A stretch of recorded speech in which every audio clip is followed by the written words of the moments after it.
Yo, this is Conan. You're listening to World of Wrestling Podcast with Tax and Rich. Boom. Last big breath before we do this pod, before I die. Wait a second, we haven't said anything about MBS yet. You can't die. Hello, everybody. Welcome to the World of Wrestling Podcast. My name is Rich, and as always, I'm joined by my good buddy, Tax Williams. It is good to be back, but Rich, this is actually a very sad episode for me. As we're a little bit delayed recording because you were having YouTube issues. Yeah. I've realised something. So, obviously, we'll get to it shortly, but as you know, we will always cover the Saudi show so you don't have to. Unless they get really boring, but currently there's still some stuff to joke about, at least. Yeah. The last Saudi show that WWE did was in February of 2020, which was Super Showdown. Showdown.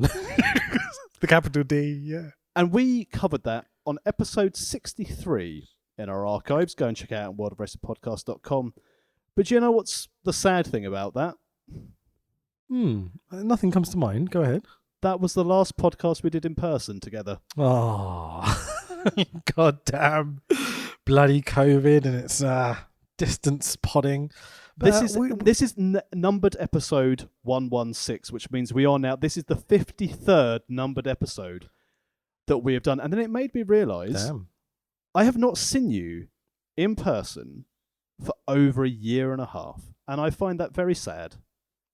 I feel like we've settled into this remote podding quite easily, you know, but I was thinking this earlier. It's been about 2 years since I've seen you in them. Yeah. So I propose this. When we return to our normal scheduled programming for the finish of our Daniel Bryan's... oh no, I've completely Danhausen that. Daniel Bryanson. Yes! Very good, very well. Hang on, MBS doesn't say it. Hey, we're off to a hot start. Let's go. Get the camels out. But I think for when we do the finale of our American Dragon series, we should try, as long as it's safe, to do it in person. Fuck yeah. We did previously mention this to each other privately, and yeah, fuck yeah, man, let's do it in person. I'll come to yours probably. You've got like a setup, haven't you, and stuff? Yeah, why not? Ooh, I haven't even seen your new house, dude. You moved house and then COVID hit, and we were just like, oh, okay. Well, COVID hit just before we were about to complete, and then it took 4 months. But I won't rub my 4 months in your 12-year attempts to move house. Oh no, it took me 4 months to move house. Legitimately 14 months so far. Fucking hell. Yeah. I mean, hopefully we'll get in before Christmas. That'd be nice. 14 months is about the length of this show we're going to cover. Mate. So, I told you I had a little intro, right? So, do you like LEDs? Yes. How about fireworks? Of course. Endless promo videos? Absolutely. Subjugation of women? It's my favourite thing. What about real fucking camels? It's that time once again for WWE's trip to Saudi Arabia for Crown Jewel 2021. So if you have been living under a rock, or alternatively your head has been turned by proper professional wrestling run by the Khan family. Just don't mention rocks when going to Saudi, like there's criminals going on, you know. Rock the Dwayne Johnson. Exactly, yeah. So for a bit of background on this, in early 2018, WWE began their 10-year strategic multi-platform partnership. Can I have your money, please? Is that the strategy? As part of Saudi Vision 2030, which is basically KSA's social and economic reform program to allow women to drive and have jobs. Journalists? What journalists? Can I have your money, please? The first pay-per-view was held at the King Abdullah Sports Stadium, and it was the greatest Royal Rumble ever with that Titus O'Neil slip. This show was our 6th pay-per-view in Saudi Arabia, the 3rd Crown Jewel, and also WWE's first international show since the pandemic. Their previous international show was, as mentioned, covered in episode 63, Super Duper, Trooper Duper, Cooper Scooper, Showdown Down Under, but only in Riyadh, Saudi Arabia. So we are touring again for WWE. How do you think also, Sami Zayn, not invited. Yeah, is he not invited, or did he not choose to go anymore? I don't think he's allowed to go. He's not been on any of the previous shows because of his background. Yeah, that's a fair point. Because, we're allowing women to wrestle in T-shirts, but we can't let a man from another country turn up. Yeah. It's an interesting agreement, isn't it? It's fucking shit. Yeah. I feel like you had more to go. Is there more? Or? Well, no. I mean, okay, that's pretty much it. So, I didn't want to interrupt you as well, point I was getting to. Sorry. We are 3 years into this 10-year partnership. And the worst thing about this show, genuinely, which upset me about this, but luckily WWE completely WWE'd themselves. I was watching this, and I was watching the opening match, and I was like, what the fuck? This is actually good. Oh, wait. No. Hang on a minute. They've just done a virtual reality flying carpet at the start of the show. That got me as well. I was a bit like, hang on. Is that okay? Are you allowed to do that? What was nice about this show, because we've obviously, go back in our archives, we've covered every single KSA show. They have now sort of downgraded the stadiums that they're in, but it's still a pretty good-looking arena. There's 22,000 people in here in the Mohammed Abdu Arena. I'm glad you pronounced it properly. I was worrying about that one, so thank you. But so, why have they done the smaller arena thing? Is that a thing? Does people just not want to buy tickets, or is it a COVID thing? Or? I think it's a COVID thing. I don't think I think they could have had more in capacity, but I was going to say more in captivity. What? But what's really nice about this show is that the royal family haven't got their armchairs at ringside looking disinterested anymore. They've actually seemed to have... The royal family don't want to catch COVID. So what they've done is go, let all the miscreants go to wrestling. And let's bin them off. Miscreants. That's a beautiful word. Holy shit. Yeah, I mean, there's plenty of people with their backs to the camera in the front rows. It's annoying, to say the least. But... this crowd was more tolerable than they have been on the previous Saudi shows, I would say. I loved what I can only assume. I want to believe they're a real chance, but I just imagine Vince and Bruce Pritchard backstage going, let's put an accent and just do holy shit chants. They just recorded themselves 50 times going, this is awesome. I'm not going to do the accent too much because, and then just duplicated them and added the echo, right? That's how you do crowd noise. Exactly. And Vince was like, I've got a great idea from the Thunderdome. Remember when we do these accents? When I make fun of MBS for stealing his money and leaving my talent on the runway last time? Well, let's do those voices and get them pumped in. This is awesome. Everyone's favourite chant in wrestling. Fight forever. Don't fight forever. We've got SmackDown in 12 hours. Yeah, can we please retire the fight forever already? When that happens on AEW shows, every time I'm just like, I know I have to tolerate this for about a minute and then they'll shut up. So it's like, yeah, enough with that chant, please. It makes no sense. I want to finish. I don't want them to fight forever. That bit sounds really boring. But let's give them the benefit of the doubt. WWE did almost try and put the dubbing in line with people's mouths moving. One saying, please help me, I'm trapped, versus this is awesome. I will say that I think WWE's, I was going to say biggest crime, but nah. The thing that's bothered me quite a lot about WWE in the COVID era is the crowd noise and how immensely frustrating it was listening to shows and just hearing in the background for 4 fucking hours on the pay-per-views. That was actually Vince just snoring on the headset. Yeah, maybe, man. Fuck. But the fact that they've carried it on into having crowds back and still having this immensely fake crowd noise is... it's not good at all. And this crowd are more there than previous Saudi shows, but there's definitely a whole bunch of fake crowd noise the whole way through the show. Can't disagree. That's the problem with the bits of WWE that I've seen. One thing I will say, though, before we go to Crown Jewel, has anyone made sure Io Shirai is still alive after Halloween Havoc? Yeah, that's quite a bump. That was... I mean, Indy Hartwell, well sold... oh, fuck, I've killed my friend. No, climb the ladder. Yeah, exactly. Speaking of which, when's the last time we heard from Asuka? Where is she? She wasn't drafted. So, Japanese, isn't she? Vince don't like her. Yeah, what about the girl that does the stunner off the top rope? What's her name? Ember Moon. NXT. Where's she? Is she? Yeah. is she on the show? I've watched bits and bobs. I tried to watch NXT, but I had a seizure because of all the fucking lights. Why, and we said it on a previous show, why have they ruined Steiner Jr.? Fuck. Bron Breaker. Yeah. Beaker. Fucking hell. Beaker. That's great. From the Muppets, Beaker. Yeah. Yep.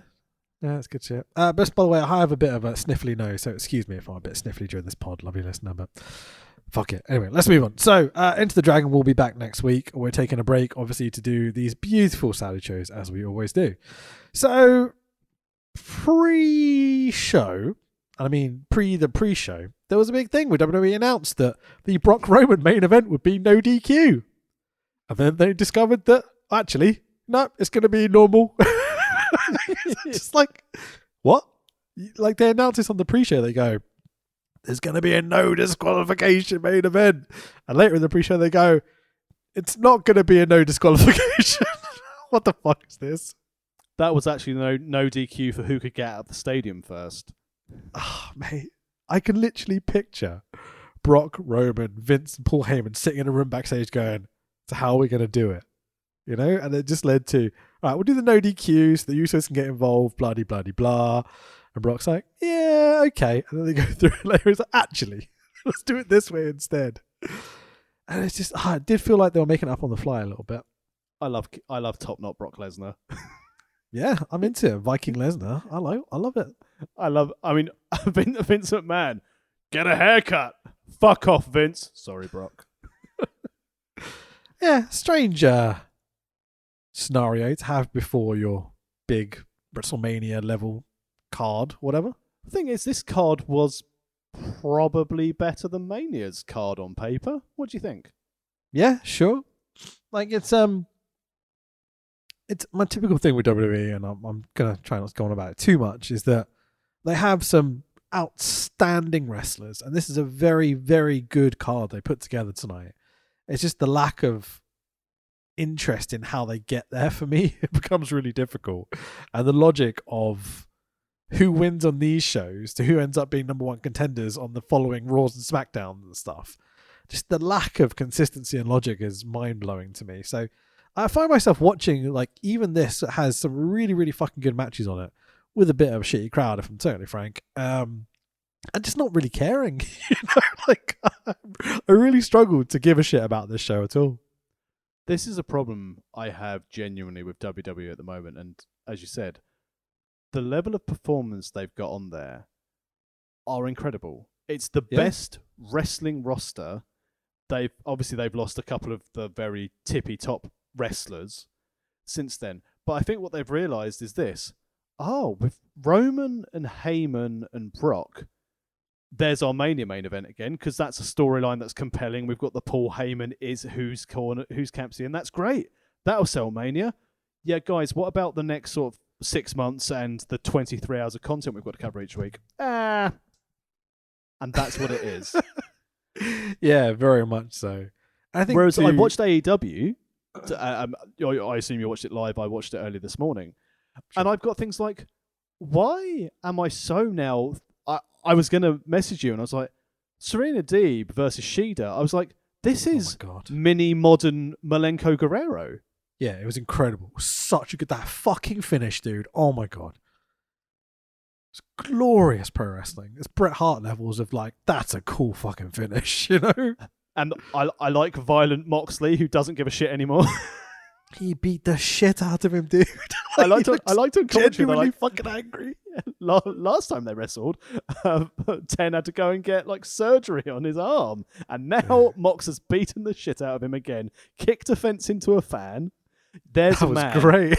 There's a man who knows he's got to do bedtime when he gets home and is not happy about it. Exactly what I was thinking. Is like, this cunt hasn't slept in a month. I understand where he's coming from. He had to cover oral sessions for a month while Renee was on maternity leave. He's like, oh, fuck this. Yeah, fucking A, man. But I mean, if it leads to him versus Dragon, that'll be tasty. I think that's where they're going. It really does feel like it. Anyway, back to this bullshit Saudi show. So what we're talking about in this whole, like, you know, they've got some incredible wrestlers that do some really good matches, but almost everything else that surrounds it is frustrating and annoying. There's a fucking awful commentary team at the moment for this show. Jesus Christ. Yeah, I mean, Corey Graves pretending to look like Dexter Loomis. I enjoyed that. Mate, he's like a parody of a human being. He's not real. I swear to God. Although in fairness, Corey Graves, again, only like listening to some of like the sound bites and highlights from Raw. When Corey Graves, I was like, "Oh, I hear you've been engaged," and he said to Saxon, "He's like, yeah, it's only because you can't marry inanimate objects, Saxon." I was like, "Oh, wonderful." So, right, I started to really try and wonder why this commentary team was pissing me off so much. Okay, like, is that my dishwasher? Sorry, I think I can hear something in the background. Let me just check. Yeah. I mean, My dishwasher's going. I don't want it to be noisy in the bloody podcast. Let me just turn it off. I'm not fucking editing this, cunt. No, I'm going to carry on talking. So until you come back, I think the thing that bothers me about this commentary team is how we've seen a lot of times with WWE the fact that they just I'm going to blame my wife. Hello, what are you talking about? I know. I was just saying that the commentary team. The real thing that I think annoys me is it's just they're in it for them. They're trying to get themselves over, like Graves and Cole having a good time. And I've never thought I'd say this, like, where the fuck's Pat McAfee? Yeah, absolutely. I love Pat McAfee. I think he's fucking great. I think he's funny on commentary. I think he's really passionate. The problem I have with Cole and Graves is they're like a parody of a commentary team. I was kind of joking when I say it's like a parody of a human or whatever, but I realized the difference between watching like GCW, New Japan, AEW, is that what they're doing is they're talking about the story of the guys in the ring. They're putting over the sequences of events, the story they're trying to tell in the match. And what Graves and Cole do is that they have a bunch of stock things like quotes, exaggerations, like big ridiculous statements. And they just try and force them in to whatever they're watching in the ring at the time. So I've got like 3 quick examples from this show, right? There's one point where they're talking about this will end his career if this happens. It then immediately happens and they just completely ignore that it just happened, right? They'll say stuff like Goldberg and Lashley had to be put on different flight paths to avoid an incident. And you're like, what world are you living in, guys? This is so exaggerated and ridiculous that you're making me immediately just roll my eyes and be like, I don't fucking care what you're talking about. Whoa, and hang on, I will defend that one. Trying to give it the too much. No, it's way too much. But think of it this way. It's not like they had to be put on separate planes just to make sure they didn't kick the shit out of each other. They're like, different flight paths to avoid an incident internationally. All this sort of bullshit, you know? It's just like, there's just like some basic examples. Like every single match, the guys do their entrances. I'm kind of excited for what's about to happen. The bell rings, and then either Cole or Graves say one line that they have stocked ready to go. And I'm like, for fuck's sake, like confidence builds confidence. Like, fuck off, Corey Graves. Namaste, you cunt. It drives me crazy, mate. But here's the thing, right?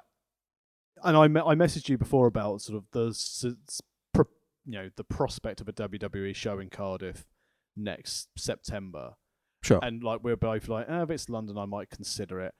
I genuinely think if I went to a WWE show and there was no commentary, I would enjoy it so much more. Yeah, absolutely. I took your advice a few times. I didn't do it for this show because we're doing it for the pod and stuff, but I put the Spanish commentary on most of the time. Yes. I was really disappointed because I watched this live and I thought to myself, I wonder if because they had the classic sort of Arabic team, I wonder if they've got that on the network because I would have enjoyed listening to that. Yeah. I feel like I'm learning some like different words and different languages and stuff, you know? It's quite fun.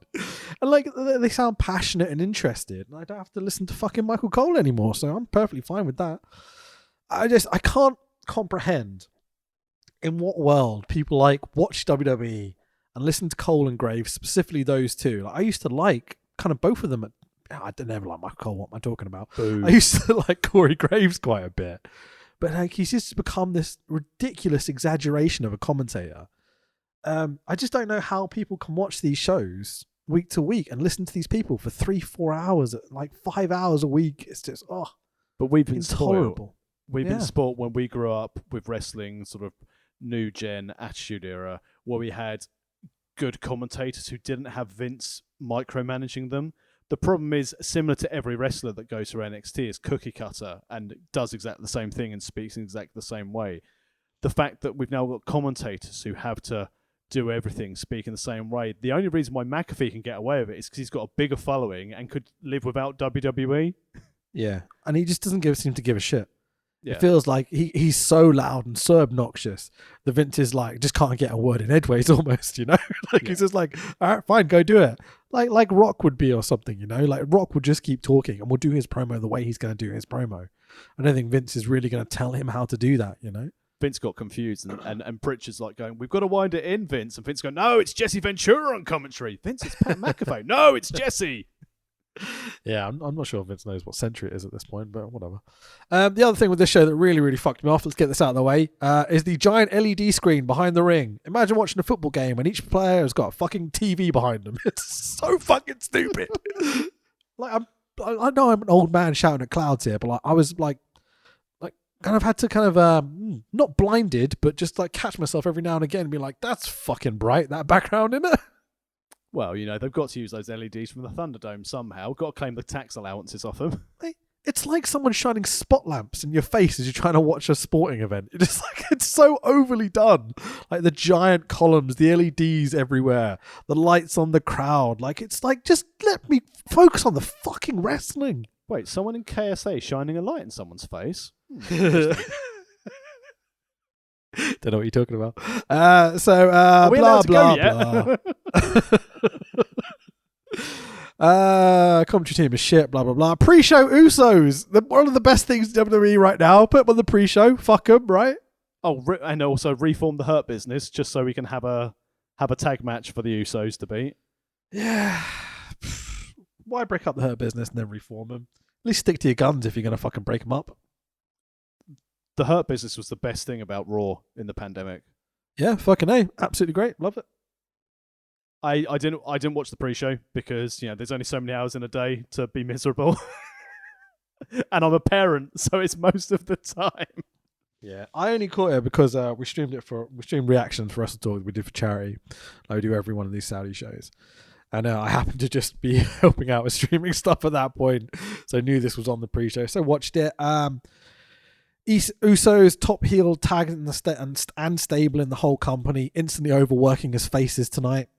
Obviously, it's just so stupid. I'll say you say Uso, yeah. Uso. They like their index fingers. You know, they're doing this whole one thing. You know, the Bryan Danielson thing, but it's their stable taunt apparently. Good shit. Jey Uso talks way too much. Hot tags by the Usos. They are full face, massive pops. Consistency. Gotta love it. Commentary have a good line here where they go, "This is the best the Usos have ever been." No. Realistically, it's the same Usos we've seen in our WrestleMania 30 run. But they've just got a kind of cooler gimmick. They still do the same spots. They're a bit slower and they do a super kick party they stole from the Bucks, but it's exactly the same fucking match they're having in 2014. Good thing their little brother's not joined NXT and isn't allowed to be an Uso. Yeah, that's a weird one, isn't it? He's going to be released. It's going to be Manu all over again. Yeah, probably. Is he the slightly chubbier version of these two? Who, Manu? The other Uso that isn't an Uso. Oh, I haven't watched the rest of Halloween Havoc or NXT to understand. I watch AEW and I watch Dan Housen's YouTube channel. Let's go. Super kick party and I promise, officer, that's not my hotel room. I have no idea who that woman is. For the 1, 2, 3, the winner of the Usos. WWE ident for the start, which doesn't have the then now forever. It's just WWE together. Catchy. Well, it's not going to be forever because they're going to sell it. So that's misadvertising. What is together about WWE, do you think? We're in it together. Are we? No, because over 1 million people fuck off and watch TNT on Wednesday nights. Yeah. So the new ident starts with racist cunt Hogan and ended with Natty Neidhart. Not sure what this statement they're trying to make is, but it's intriguing at least. Whether you're a racist or a Canadian. It's weird, isn't it? Yeah. It's like, so we're going to start the video package on who? Well, Hogan, obviously. He's a racist. We love them. Who are we going to finish it on? Natty? International, right? You know what Vince did? He was like, just put Owen in the trail. And like, we can't use Owen. I'll put one of the other Hearts in. Ah, fucking hell. And here we go. Another Saudi show. It's video package time. Legends. History. All the world to see. Well, unless you're a journalist.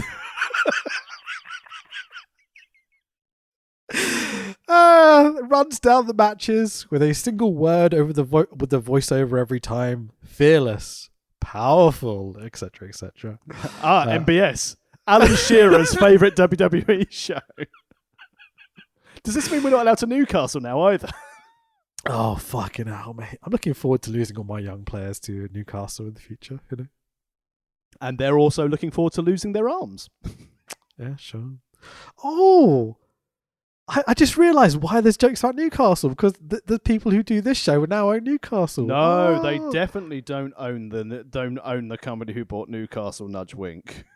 Oh, is that the thing? Is they not meant to? Because that's how they passed the fit and proper Premier League declaration that MBS was not involved, because you can't have government ownership of the Premier League club, even though they own 80% of the company that bought Newcastle. Fit and proper. Is that how we describe Steph now? Steph has definitely passed the fit and proper declaration, and in fairness, so has Shane for his age. Yeah, sure, absolutely. For some reason, this opening video package jumps into a funky disco montage, and I'm like, ooh. Cameron and Naomi come out. So, the thing I realised, there's about a minute or so of just like funky disco montage that ends this video package. In this whole section, there is not a single wrestling move and not a single narrative point about any of the matches that are on this show tonight. I mean, why would you? But you can't have wrestling moves because you don't accidentally be overly violent. We can't have women because can they drive? What I will say is, at least building into this pay-per-view, they have actually given some TV time to the story. So Brock and Roman, definitely. Even Big E and Drew, they've given it time to. Lashley attacking a child for Goldberg. You know, I'm a fan of the fact they actually thought, we'll actually treat this like a pay-per-view, not a throwaway show. And here's the thing that got me. Again, I know we're about to go into the main show. We're a week removed from this. The feedback for this show, I mean, from Feb 2020, where everyone was like, oh, it's fucking blood money, it's awful, to this is the best pay-per-view WWE have done in a very long time. It's like, do you not remember what you complained about 18 months ago? Yeah, but the world's a different place now. But I don't agree that this is one of the best shows they've done in a long time. I think Night 1 of WrestleMania was better. Hands down. Because Samoa Joe wore a poncho. Mate, Night 1 of WrestleMania is one of the most fun shows I've seen in a long time. Loved it. So and then allowing wrestlers to do promos off the bat. Yeah, the mayhem of WWE Improv was like, oh, this is how wrestling used to feel. It was great. Yeah, I would agree with you. Night 1 of Mania, I mean, easily bookending the pandemic. From Rumble 2000 with Edge's return and Drew going over, with Brock doing the whole, I'm going to throw everyone out the ring. That was a fantastic way to book it, start and finish. Here's wrestling with fans. And then Ali, Black and Mysterio got thrown off Titan Towers in the middle. Yeah, sure. I see what you're saying, though. This has some real substance to it in terms of the matches. I don't believe so, because I think I've become so jaded by this product. There were good matches. I couldn't give a shit about the stories, but it's more the fact, the fickleness of wrestling armchair quarterbacks, similar to what we're doing. It's a case of, oh, it's great they went to Saudi and made an effort. Oh, it's great that this is the best show they've had. It's like, hang on, there's been no actual backlash. There's been no people going, I'm not going to watch it because it's this. I've got people going, oh, Brock's in the main. Yeah, I don't know. My end, I've definitely seen a lot of criticism. Maybe that's because who I hang around with, who has to report this all the time. Nudge, nudge, wink, wink. There's a lot of backstage conversation. Let's put it that way. But we do a bit for charity. Let's put it that way. I'm going to move on. So shit tons of pyro. It's like Beijing up in here. The smog, get it? Michael Cole. Boo. Welcome to the show with his usual bullshit. There are two teenagers commentating in Arabic tonight. They get some cam time. Didn't see him again, though. Nope. Starting with Hell in a Cell. But it's the red cell. It's not Hell in a Cell. No. Yeah. It's a shame, innit? Because this is a really good match. Best match of the night. It's right up there. I could not stop focusing on the fact it was a red cell. Well, it's Raw. I couldn't get over the fact that Edge managed to drop an FTR thing on SmackDown that Vince didn't manage to edit out.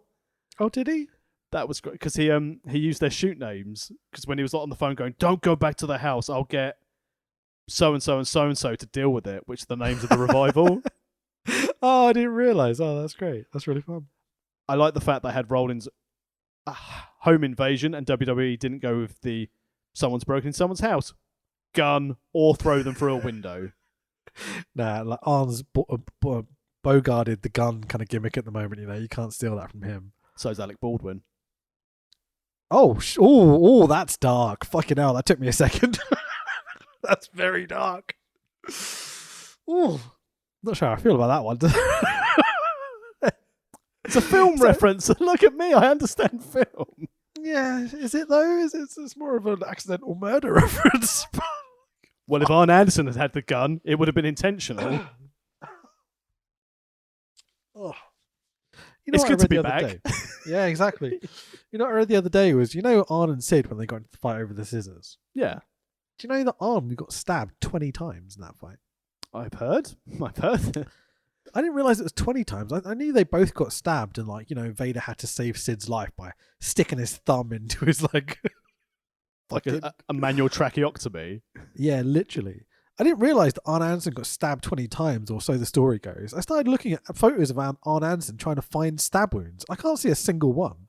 I think this might be bullshit, I think it might be kayfabe to get Sid over. I mean, I'm pretty sure Sid once again shit himself, so that's always a good thing. Sid shit himself in the ring. Did he? I think remember this. I think in the match with Benoit, when he dropped the belt, I think Sid shat himself. Huh. I'm going to have to go follow this up. That sounds great. It's better. Anyway. I mean, at least it's proper shit rather than what we, other than this match. Yeah, I mean, sure. yeah, this is proper shit, but yeah. Red Cell is bollocks, but Edge and Rollins ring gear, good work, lads. Yeah, absolutely. I made a note about it at some point. Where is it? Yeah, Edge is in Lannister gold and red tonight. Looks fucking awesome. Seth is flared black and sparkly gold leopard print. Seth also seems to have a cum rag wrapped around his wrist. Everyone needs a catch rag. Exactly. But they look awesome. Let's put no doubt on that. That looks so fucking great. Well, he can't touch Becky in Saudi or he'll get shot. So of course he's got to knock one out himself. Fair point. I like the new Seth Rollins character. I haven't seen very much of him because I don't really watch WWE so much nowadays. I love his douchey entrance. Not sure about retrofitting the Burn It Down into his new music though. I think we could have just completely got rid of that. What do you think? I'm a fan. And also, I like the fact they tried to start this with John Morrison, and then they were like, no, Rollins does his character better. So, fuck you, Johnny Parker. It's great. So, I like was the John idea. Morrison's? Well, John Morrison had all the stupid hair and the inverted commas drip, which I believe is a young person terminology for flash clothes. All right. So you're saying they've kind of transitioned that across to Seth? Yeah, because he's gone from this Messiah gimmick to this very flamboyant, quite annoying, but quite sadistic character, and I like it. It's certainly for me. It's certainly better than when he was the Messiah. I feel a bit bad watching this, like watching his entrance. They kind of have the big pyro and stuff from the stage. Obviously, there's shit tons of pyro all night tonight. Then you've got these camels that's standing by the entrance. Where I'm like, fried camel, anyone? Because they get pretty close at times. At first, I genuinely thought this was another like virtual reality camel thing at the beginning. I thought we've had a magic carpet. WWE have gone with camels, and it's only when they went to like another entrance and I saw the handlers turning around and one of the camels looking at another camel going, "Fuck me, mate." Yeah, fucking hell. So for this opening match, we've got the female ref, Jessica Carr, who is wearing a full bodysuit under her ref shirt, but has her hair on show. The fucking whore. It's a joke. I don't mean it. It's because they're in Saudi. But it's lovely to see her doing this. She's a really good referee. She's awesome. She's great. And let's put it out there. One of the criticisms we had when we covered the first Greatest Royal Rumble, the lack of presence of women. You know, they had Renee do commentary. They then had the first women's match. It was Natty and Lacey Evans, wasn't it? The last time they had the ladies match. We've got 2 ladies matches tonight. Female referee. You know, so let's look at the positives here. WWE were paid billions of pounds, and women got to be showcased in Saudi Arabia. You know, let's try. You know, WWE are not solely responsible for this change. Let's be completely outright with that. But where we are 6 shows in to watch WWE have been able to do that they couldn't do on show 1, or let's take it the other way. Vince McMahon did this going, "Oh bollocks! I've got to book the women." I mean, we could be positive about that, or we could just talk about the 30, 40 people in the front rows who have just all got their backs to the hard cam. They thought they were there's all female refereeing them.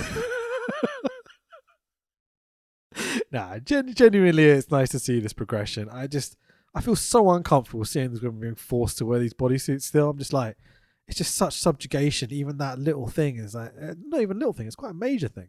What It impressed just me makes me most so about uncomfortable, it, though, dude. But it's so progression, I guess. Zelina Vega posted some bits on social media, Right. and obviously, we'll get to her match in it. But she had when she ended her match, which we'll get to later in the show. She was obviously wearing her full bodysuit gear and everything. But then she posted a picture on Twitter a few hours later, and I was like, "Hang on a minute, you're not wearing many clothes in that throne. What the fuck?" And I think someone might have taken a sneaky picture, scantily clad with regal attire, Right. in KSA. Sneaky. That's real progression. See, this is what I kept thinking about, right? Let's say Becky Lynch comes out wearing her normal gear. That's a real statement. You know what I mean? Being like, nah, fuck you, I won't do what you tell me.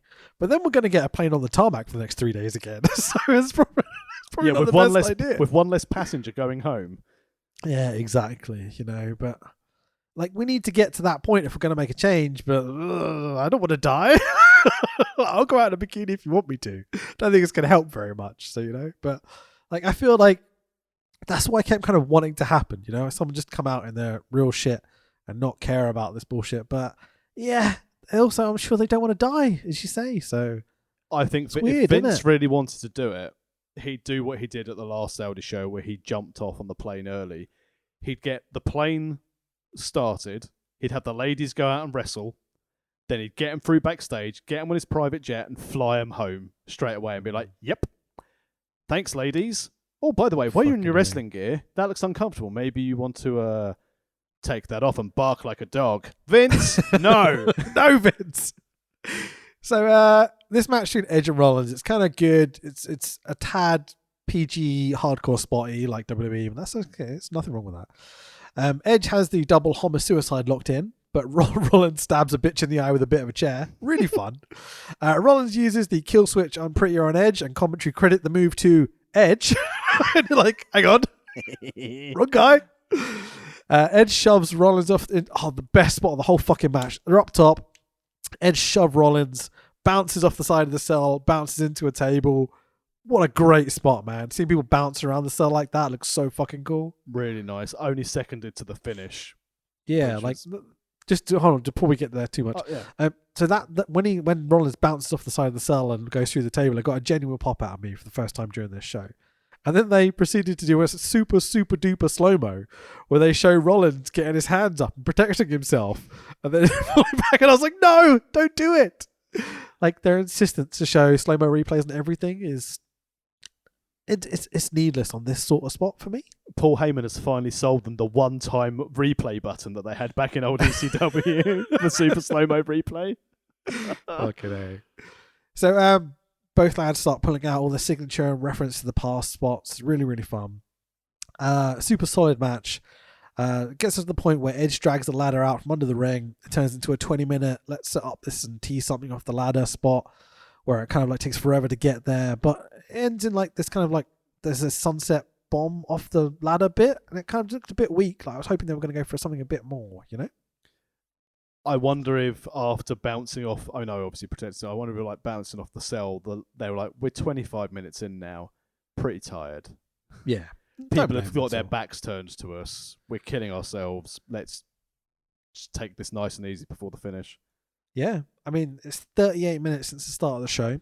So they've been going a long time as we get to like the bit where Seth does a bunch of kicks to Edge, chain around the boot, Edge does the death cell. Really, really cool. But then WWE do a super slow-mo replay, completely breaking kayfabe, showing the chain didn't hit him anywhere near in the face.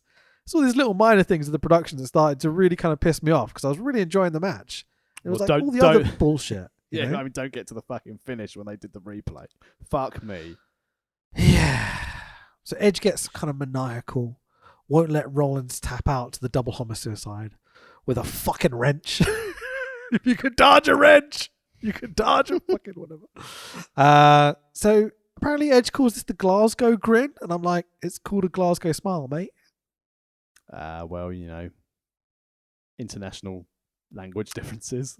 Yeah, it's like he's watched the wrong movie and just got it wrong or something. He's not watched Sons of Anarchy, is he? He doesn't understand. Yeah. So Edge gives Rollins a jumpy stomp into the chair instead for the 1, 2, 3. Well, And, you say Edge he gave him a wins. jumpy stomp. He put his foot underneath Rollins' chin and Rollins fell over on the slow motion replay. Yeah, again, the slow-mo replay ruins the illusion of what we're kind of enjoying here, you know? Still, $55 million a show. That's what it gets you. Yeah, exactly. Again, it's I'm really enjoying the wrestling. Commentary's annoying. Slow-mos are annoying. The endless light show behind them is annoying. But the wrestling's really good.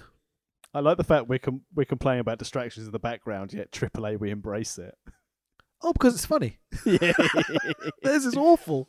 This is just annoying. If WWE had like Blue Chew flash up in the background, then I'd be, now I'm on board. Exactly. Like random trucking companies and dance shows and inflatable hamburgers and stuff. Like, I'm fine with that. Hey, Big Mummy wasn't on that show. How dare you? Don't call her an inflatable hamburger, you bastard. Great selling in this match. Really enjoyed that. These boys came to show up the rest of the roster. There's no, you can't detract from the work rate, the selling, the in-ring, the fact that Edge hasn't wrestled for like this for a number of years or even regularly. This must be a real treat for Seth. Keep Rollins. What? Let's get. I popped. Don't worry. I was there. It must be a real treat for Rollins to have this, and I would assume this is the end of this feud now, because of where we go on Raw the next night, where Seth's number one contender. Okay, yeah. Let's just talk about that for a second. So yes, the feud was kind of fun. I enjoyed the video package before they explained some of the story they were doing. Like, great, really good stuff. Edge wins the cell match. Same week, Seth becomes number one contender. Huh? Goes exactly back to why CM Punk complained about losing to Brock or losing to Taker. Like, why am I losing to Taker? Is he going to be in Boston next week? No, I am. So I have to turn up after I've lost. Where is the incentive for me to be a top guy if I'm not beating these people? Why am I here? And like you said, like it's like a reward. Hi, Seth. Thanks for being out the title picture for a while. Thanks for getting the old man through a Hell in a Cell. As a reward, you can now be the next person for Big E to hopefully run through. Yeah. But yeah, so there's no point. You've lost a match now. I know he had to go and win a match, but why are you in a number one contenders match? A ladder match to get the belt. It defeats the purpose. I know AEW's rankings are not perfect, but it's like, okay, we're having a title eliminator to see who's going to be the number one contender, even though we know who the number one contender is. It's Hangman. But we're already lining up that next person by having a tournament. You can't do too many, but it makes sense. Yep.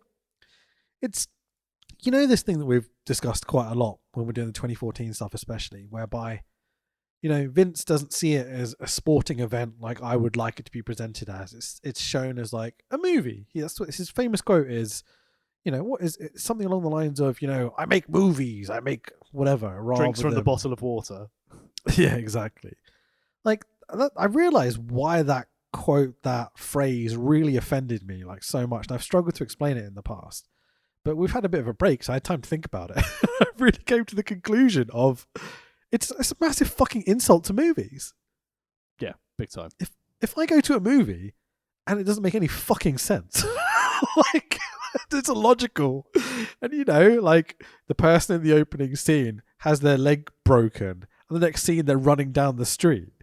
It's that doesn't make any fucking sense, Vince. Like, you can't just do it on your wrestling show. But they must have done it like else. See No Evil or something, another WWE studio movie. That's why it's happened. Yeah, have you not watched The Marine? It's like, I just don't get why can't have some simple logic to this. Like, if Edge wins here, surely he's going to become the number one contender. Like, I don't know why this is so confusing to people. Like, why it's not all right. But, and also, what's the plan?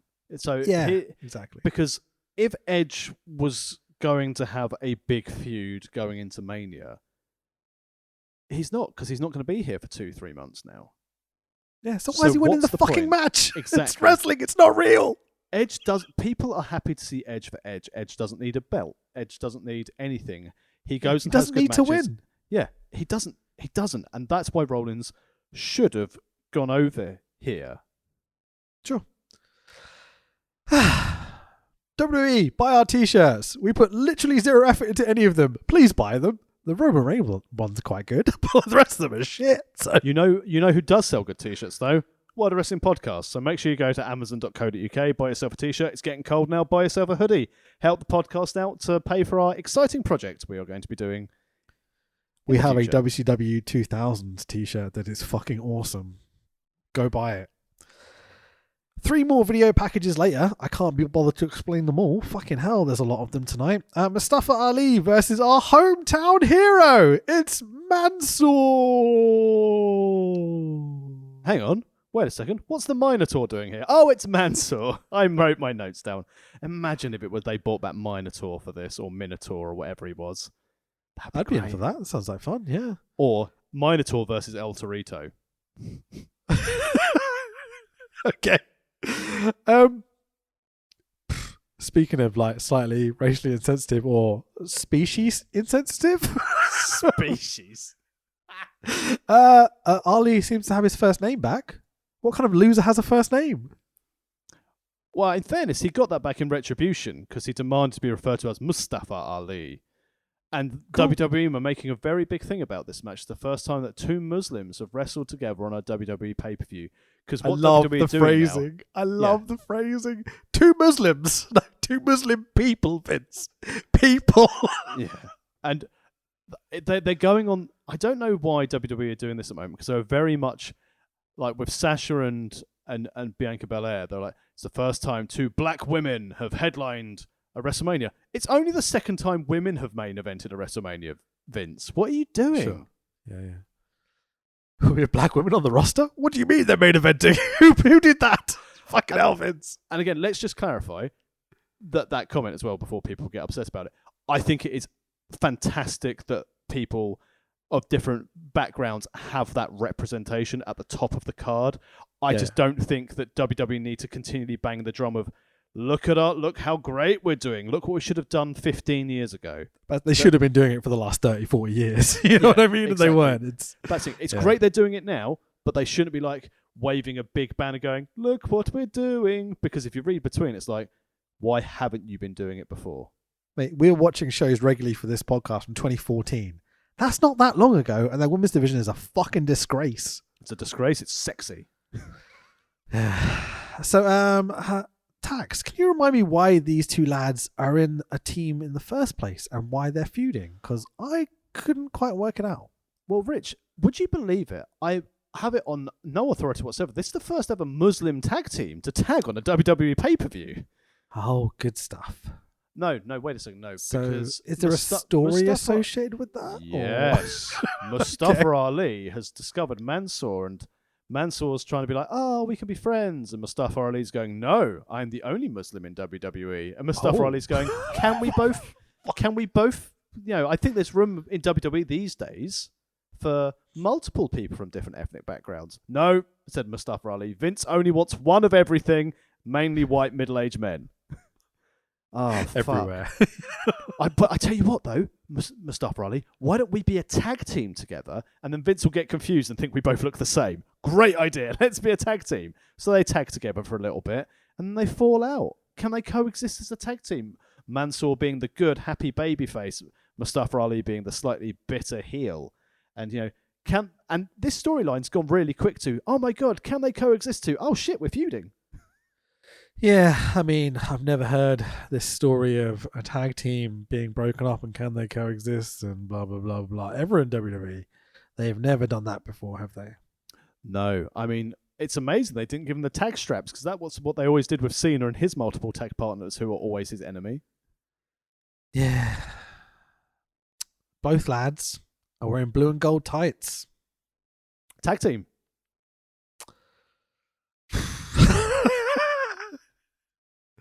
So Mansoor has some red, Mustafa Ali has some orange. Do you see how I said their names correctly more than once there? Well, you've obviously not been to WWE commentary school. Michael fucking Cole. Jesus Christ. One thing I did notice about this match was Mansoor has the same moveset as Virgil in 1992. Mansoor has the same skill level as Virgil in 1992. It's literally like Mustafa Ali is fucking awesome. Seems like the most likable human being in existence. I mean, obviously, he's going to be a heel. Could you imagine had he not got hurt in with Brian's return? Well, sorry, with Kofi Mania, because it was they were pitching it to go for Mustafa Ali versus Daniel Bryan at the big show, not Paul White's house, at Mania for the belt. The Eco Championship at the time, rather than Kofi. Yeah, that's the one. Dragon Kofi was really, really good, but Mustafa Ali, I think, is every time I see this guy in the ring, I forget how good he is. Before the match, I'm like, oh yeah, he's fucking outstanding. He can cut a promo. He looks fucking gorgeous. Dude, that's a good-looking dude, man. Everything about him, he's positive reinforcement and representation. This is a guy. Let's use this guy, please. That's what should we do? Put it with the other Muslim lad. It'll be fine. And also, to add on to that as well, every gimmick he's been given has been a shit gimmick, and he's genuinely, I feel for him, because he's always seems to be right, I'm going to fully invest in this. Guy, yeah. Retribution guy with all the DJ flashing body kit before he got injured. Now he's got to be the angry chap in a tag team. It's someone needs to take this lad to TNA and put him in the main event. Yeah, maybe. I think he'd really fit into that. If he's not going to go AEW eventually, with junior heavyweight in New Japan, he'd be fucking outstanding. Probably run that division for a while. It'd be outstanding, rather than Will Ospreay, who can't wrestle in AAA because, cheers New Japan for having to deal with CMLL, so I don't have to have Will Ospreay in my beautiful Mexican promotion. Oh, but it does mean that we get this whole mix of we can't have this AAA, AEW, New Japan thing as much as we'd like to have it, though. Yeah, but there's only a couple of people from AAA I want to come to AEW, and it's our boy Murder Clown, and Psycho Clown being in GCW, that was good. I can't wait till he jobs out everyone in AEW. It'll be fucking great. Imagine Moxley getting fucking jobbed to Psycho Clown in 5 minutes on main event. Imagine Marco Stunt versus Psycho Clown. But anyway, Mansoor's moveset, right? Literally, I took notes. He does a drop kick, he does an arm drag, and he does a chop. He spends the rest of the match selling while holding the ropes. He is literally Virgil. He's wrestling trainee first match for babyface. Yeah, absolutely. Wow, how long has he been training now? 3-4 years at least? 55 million a show. Exactly. But one thing I will say for Mansoor as a positive, when he was on Raw a couple of weeks before this, he dressed up in El Matador Tito Santana's attire. Oh, okay, that's cool. Outstanding. The only way you could better it is if you came out in like, purple and silver, but that's reserved for a certain gentleman in NXT currently who better fucking do it. He better fucking come out in purple and silver. He won't. He fucking better, Tax. I'm starting to grow a little impatient with our man. Well, especially as it's a case of what you need, Mr. Wagner, because you seem to be struggling a little bit with charisma. So what we'll do is we'll put you with the charisma vacuum, Kyle O'Reilly. He needs the fucking music. He needs the genius, reading poetry. He needs silver and fucking purple sparkly capes, okay? Like, I'm not having anything else. Again, as the rebranded World of Wagner podcast continues. Anyway, he's really fucking good. He does everything he can to get this kid over. No laughing matter by Mansoor. Yes, I called it. But he sells the neck. I was like, is that a thing in this match? Fair enough. Kevin Dunn cuts away from every single important moment in this fucking match. WWE production in this match is so fucking impressive. Apart from the direction, which is fucking dog shit. Literally. Doesn't move off the top. Here's a kid in the crowd. They go for a pinfall. He kicks out. Oh, here's Michael Cole. Just like, stop cutting. Just leave it on the fucking hard cam if you can't fucking direct properly. Well, no one wants to see these two people for the first time in a pay-per-view match. Jesus Christ, man. Like WWE's direction is usually annoying, but they show the important shit. This particular match, like seriously, if you're so inclined, go back and watch this match and think about every important moment of storytelling. And I guarantee the camera is on something else rather than these two in the ring. The camels. Like, I'm not even joking. It's camels, it's people in the front row, it's a kid in the crowd, it's a sign, it's the commentary, it's like the fucking turnbuckle because the camera guy's not pointing in the right direction. It's just, it's awful. Anyway, Mustafa Ali misses a couple of 450s. Slingshot neck breaker by Mansoor for the 1-2-3. The winner is Mansoor. Good stuff. I mean, what we really need, though, because we've cut away from this match a lot. You know what we need at Crown Jewel, Rich? You know what we need as a WWE? We need a celebrity. We need a celebrity of some kind. Yes, a celebrity, you say. So I'm going to trawl through... Can he do through... kicks, Tax? Well, I'm going to trawl through my file of facts of celebrities who can make it into KSA. Can we have one that got like beaten up the day before, like some sort of nightclub, so he's got like a busted up face? Does that sound good? I think that's really what we need. But who could possibly... Not that I'm saying that's what happened, by the way. I'm just joking. It's fine. What we need, though, think back to a Royal Rumble a long time ago when you've got Chuck Norris, a karate hero, a karate legend, coming down to the ring and wheel kicking Jeff Jarrett onto his ass. And Vince McMahon goes, "You know what we need?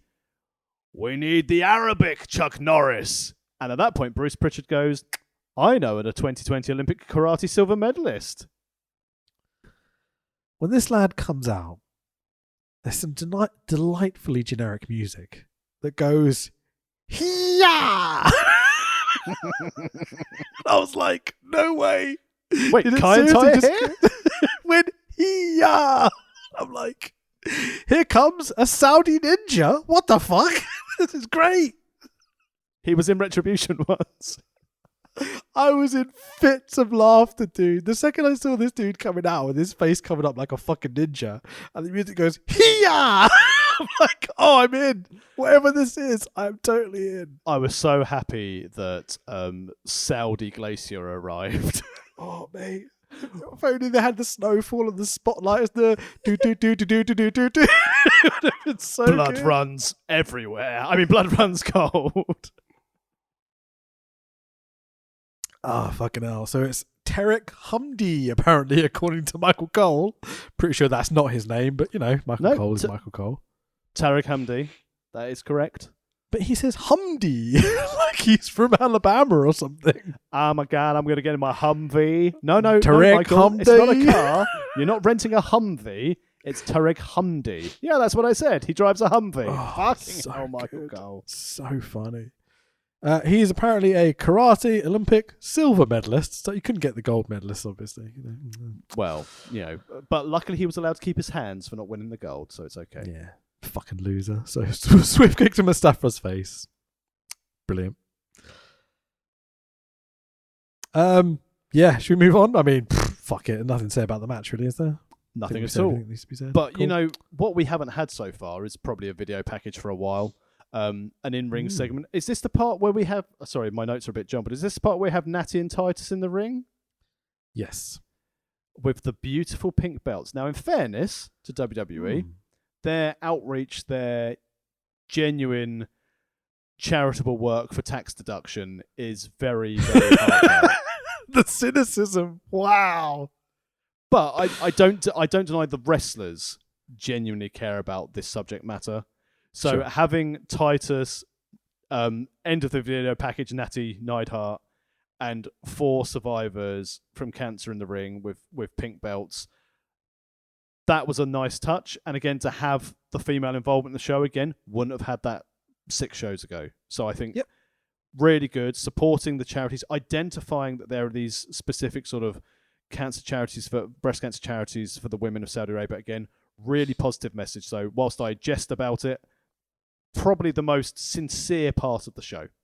Yeah, absolutely. And here's Michael Cole to tell us why Saudi Arabia is so great. Planes tax. They've got fucking planes. But do they have missiles like our friend in North Korea? I suspect they might. So, next up is the WWE Raw Tag Team Title match of RK Bro, Randy Orton, and Riddle. I can't just say that. Well, who are the current champions? We've changed his name due to legal reasons. No one will know it's him. Drop his first name. No one will Google it. Speaking of names, versus AJ Styles and his personal Colossus, Omos. Oh, almost. Now, personal Colossus. That's the name of a dildo, right? Pretty sure that I've named the vericule in my left testicle.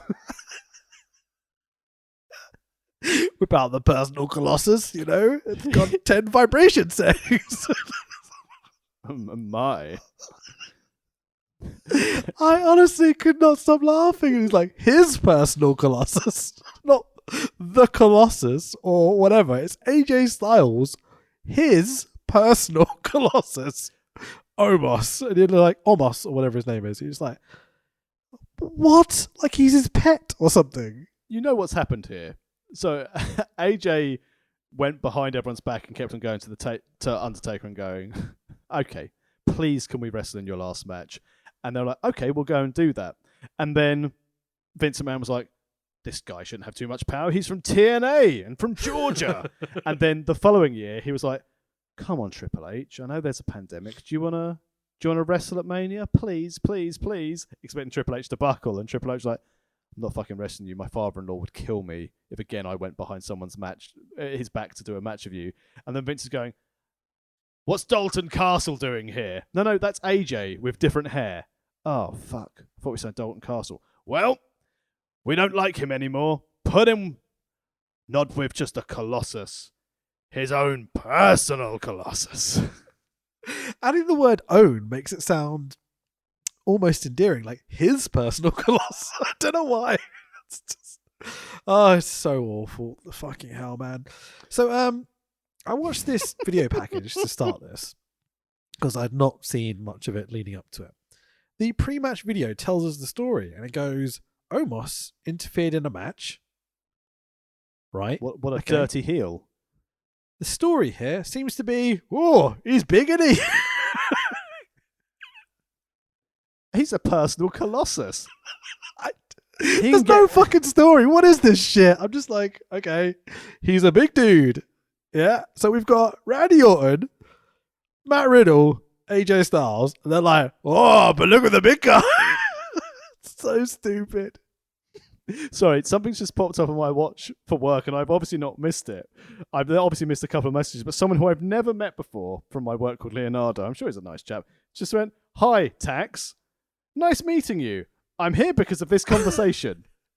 What conversation, Leonardo? What conversation? As soon as we get off this podcast, I'm going to look at my work stuff and I'm going to be like, what has happened in the world since, I started podcasting again? But other than this conversation, I mean, maybe we're accidentally recording live and Leonardo is here for this conversation about his own. Not? But I'm going to message him back going, Leonardo, unless you have your own personal Colossus, I'm not going to talk to you. Just send him a thing saying like, can you give a shout out to Splinter for me or something? Just filthy rat. Yeah, fucking A. Omos is big. Riddle's first name is still missing. Randy looks like he's about to defend the French monarchy. I like that one. Riddle rides on a camel to the fucking ring. I'll say that line again. Riddle rides on a camel to the fucking ring, Tax. Well, definitely had the hump. Okay, here's a nice example of Michael Cole being a fucking cunt. As he's riding to the ring on the camel, Michael Cole's like, oh, it's an Andromeda camel. Did you know it's because it's got one hump? Like, shut the fuck up. He's riding to the ring on a fucking camel. Put it over, you prick. I mean, pretty sure this is the first time a camel has made a pay-per-view appearance since Caesar's Palace when Bobby Heenan came out on it. Is that? Yeah. I wonder whether someone like the Sultan or... Don't be a racist.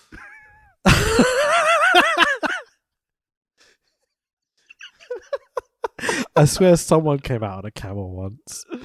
Oh, Leonardo's messaged again, and he said, I'd love to catch up with you sometime. Since when did my work Slack channel become like Tinder or Grindr? Blah, blah, blah, blah, blah. Orton and Riddle get in the ring. Like every great monster, almost hops out the ring to make sure the faces get their pop in. Good lad. Understands the business. The one focus is that he's a scary monster. And he's like, oh yeah, this is the bit where you get over, so I have to get out of the ring. Right, yeah, no worries. Tell you what disappoints me about his appearance. He's a big dude. He's a personal colossus, but he's got the weediest of little gangster gold chain. He needs bigger chains. Definitely. I agree with this statement. The bell rings, and I'm ding, ding. Quite looking forward to this match at this point. I'm like, okay, I'll buy into this ridiculous, he's a big dude, and there's 3 other guys I don't mind at all. Like, AJ Styles is fucking incredible. Matt Riddle is pretty decent. I know you're not a fan. I really like a lot of Randy Orton's work. Not going to lie. He's boring as fuck sometimes, especially in 2014. Modern era, not too bad. I can buy into the giant, massive guy as well. But Michael Cole chimes in and wants me to rip my fucking ears off. If you're Riddle and Orton, you have to work out the riddle. Excuse the pun of Omos. Yeah, should we just go to the finish after that comment? Fucking hell. I mean, this is the problem, as you said, throughout. It's one of those... It's almost like a sort of joke we'd say on this podcast. To be like, gotta fix this riddle. This is WWE's lead commentator. And he literally went, if you're Riddle and Orton, you have to work out the riddle. Excuse the pun. Of Omos. Like he's a fucking genius. And you're like, you're a fucking dumbass. There's only one genius. Stop it. Lanny Poffo. Such a... Just fuck off, Michael Cole. Jesus Christ.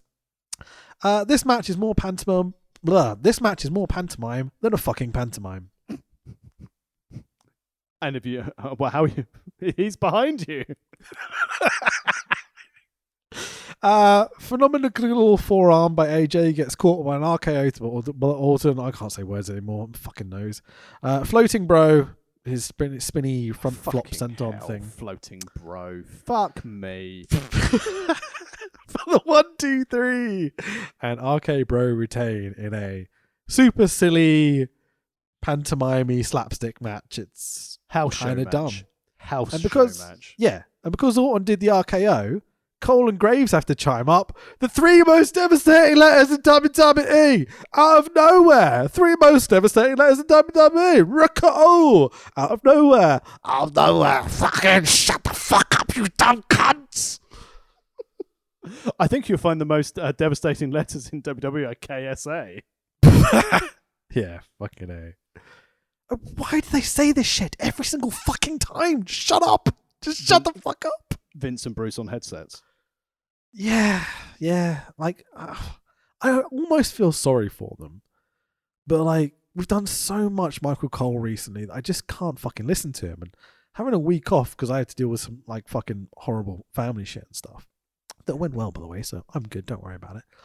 Lovely listener, you know. But then to come back to Michael Cole again, and he's still doing the same bullshit. Just like, protest, Michael. Stand up for yourself. If you can do better than this, do better. Like, come on. Don't sell out anymore. I believe in you. You can do it.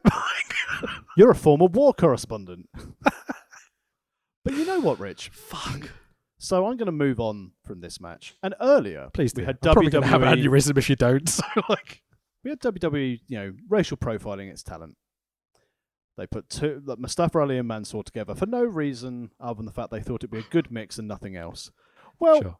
We have a backstage segment, and we've got everyone's favourite Irish interviewer, Kevin Patrick, and he's backstage with Becky Lynch. Hang on, Rich.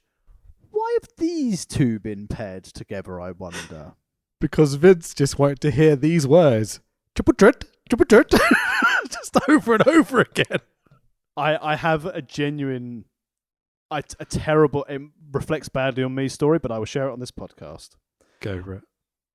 So in one of my previous jobs, I had spent quite a lot of time working in Ireland and sort of doing the software stuff and sort of lots of audit bits over in Ireland.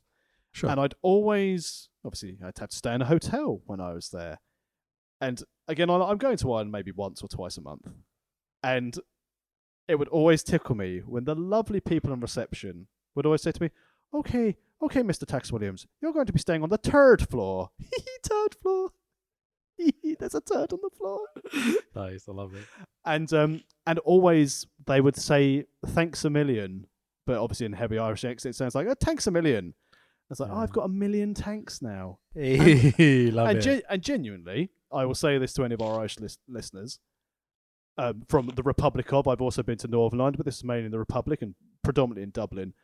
Your city is one of the most amazing places I've been to visit. And genuinely, if OTT weren't full of cunts, I'd love to come over and watch some wrestling. Sure. No, I'm mostly Celtish, so it's fine. I can get away with that.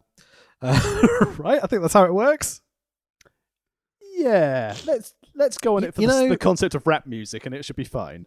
People do those DNA tests, right? And they come back with like, oh, I'm 10% Eurasian and I'm 10% African. And, I thought you were about to say, I'm 10% uranium. What's gone wrong? No, Eurasian. But you know what I mean? It's like people have those DNA tests done. They always come back with these really interesting things. So you mean lies?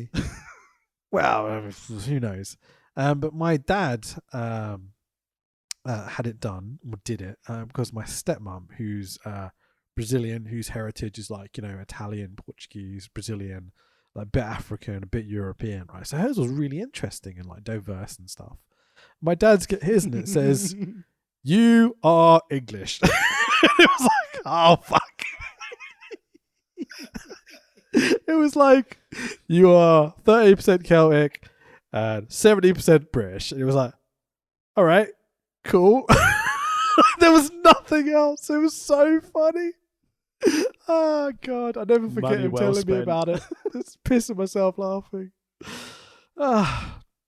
It's not very exotic, but yeah, anyway. Becky Lynch chats with the Irish lad backstage. It's genuinely entertaining to hear them go trippity trip when they're talking about triple threat. She's a brick wall to stop everyone's momentum and doesn't appreciate the role of Kevin Patrick telling her the rules of a triple threat match. I know the rules of a triple threat match, Kevin Patrick. It's good shit. Video spot, a new era of SmackDown tomorrow night. Don't worry, it'll be just as shit as the last new era. But it's a season premiere. Yeah. Also, we get another video package because they have to do at least 3 or 4 between every single fucking match. Charlotte Flair is good at dropping the belt on the floor.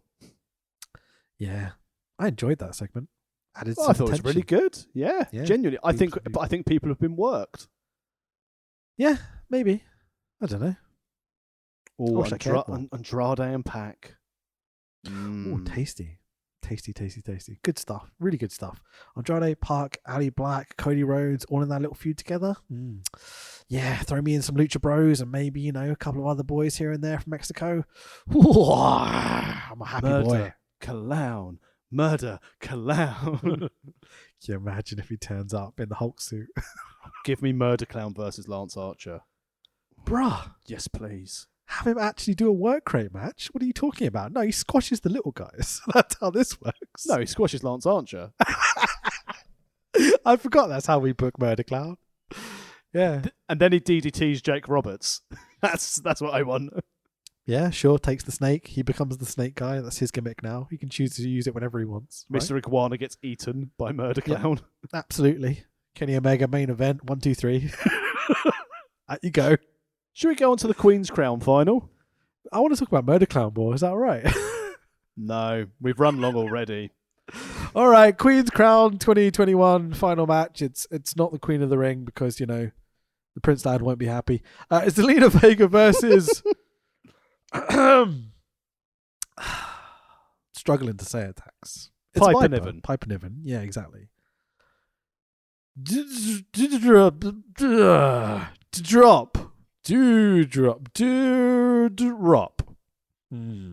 In a lovely t-shirt. What a lovely, fun, colourful... Someone at WWE got confused and made a t-shirt that wasn't black. I'm happy for the lass in that she's getting paid and she's getting somewhat of a spotlight. But fuck, she's so good and such a badass. What is this dewdrop bullshit? I started trying to think about like what they've created. It's like Robbie E without the comedy. And a lass that was... Who's the lass that was shagging Old Man Flair last year? Oh, Lacey Evans. Yeah, but with a bit of Lorraine Kelly as well. You're just like, who thought to do this? I mean, Piper is an absolute sweetheart in She's the real world. Don. She Yeah. is, and in the ring, there not very few people in that on that WWE roster can touch her for talent, skill, work rate, anything. She is top draw, but hindered once again from actually getting any form of notoriety by a stupid gimmick name. Fucking A. And a stupid story, a stupid gimmick of betrayal, however you want to put it. It's like, just leave her the fuck alone. Let her wrestle. Let her be herself. She'll be fine. And certainly let her be Miss Union, I want my OnlyFans page. Oh, how much money? Stick to your guns, Alina.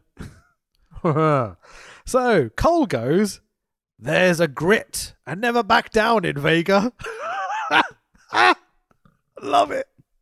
I support unionization. Till I want money, well, I'll sell out and also shit on other aspects of the industry as much as possible. And I get called out on my bullshit, you know? Yeah. This is the thing, right? And I know this is going to sound a bit, you don't know people's personal lives or circumstances. But it's like, you've just released my husband. You fired me because I spoke up about being able to do things for myself as an independent contractor. So I'm going to re-sign for you? As my husband turns around and goes, no one in your legal department knows how to do a contract, and it's 30 days. Wankers. It just seems an odd move to go back. Could never get my head around it. And shitting on my employment as much as possible as well did not make me the happiest of people. Oh God, no! Yeah, she has. What a cunty thing to do! I'm just like, no, you can do whatever you want. You can backtrack as much as you choose to. I don't give a fuck. We're reporting the facts about it. Don't call us liars because we reported the fucking facts. I say we. I had nothing to do with it, but you know what I mean. I work for them. Also, what irked me in this match was that she felt she was Amazing Red. That bothered me so much. Yeah, fucking A. There's a good bit with Cole here where he chats about the magnitude of the situation. I'm like, yeah, one little slip of that bodysuit. We've got a fucked up situation here, mate. Code red, 1, 2, 3. Vega wins. Who gives a fuck? She's the queen. I think this was probably the thing they were waiting for, to give her something. But I guarantee that she'll probably do some kind of fucking British accent gimmick now. Mate, give him a month. No one will remember this. She'll be jobbing again. All I will say is Piper Niven is an absolute sweetheart, and fair play to her for wrestling in KSA. well done for her for getting to WWE and getting on the main roster and getting positive her money. women stuff. Yeah, definitely. Excellent stuff. But no one gives a shit about this. Nope. On we go. Goldberg has a License to Kill video package. Well, he's in the right country. So many jokes, so little time. But it did make me think of did you ever play the game GoldenEye or see the movie GoldenEye? I enjoyed the N64 game GoldenEye, where for funsies we would always put on slappers only and just run around having to basically proximity mine for the win. But oh yes. So you know the song GoldenEye. Oh no, probably not. It was a long time ago. Oh, I'm very why? Because now I've got like Goldenberg, face like leather. Oh, as in the proper James Bond theme, GoldenEye. Yeah. Oh, yeah. I've got that. Tina Turner sings like, golden lace and leather, but I've got Goldenberg, face like leather. He's the man with the Goldberg touch. It's great shit. So no holds barred, Falls Count Anywhere, Bobby Lashley versus Goldberg.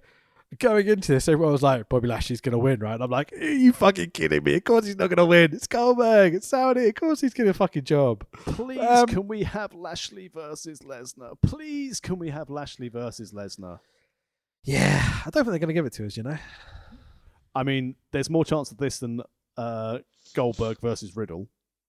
And Goldberg versus... Oh, God, that'd be good. And Riddle versus Lesnar. Although, True. actually, Lesnar wouldn't give a shit because Lesnar would take the money.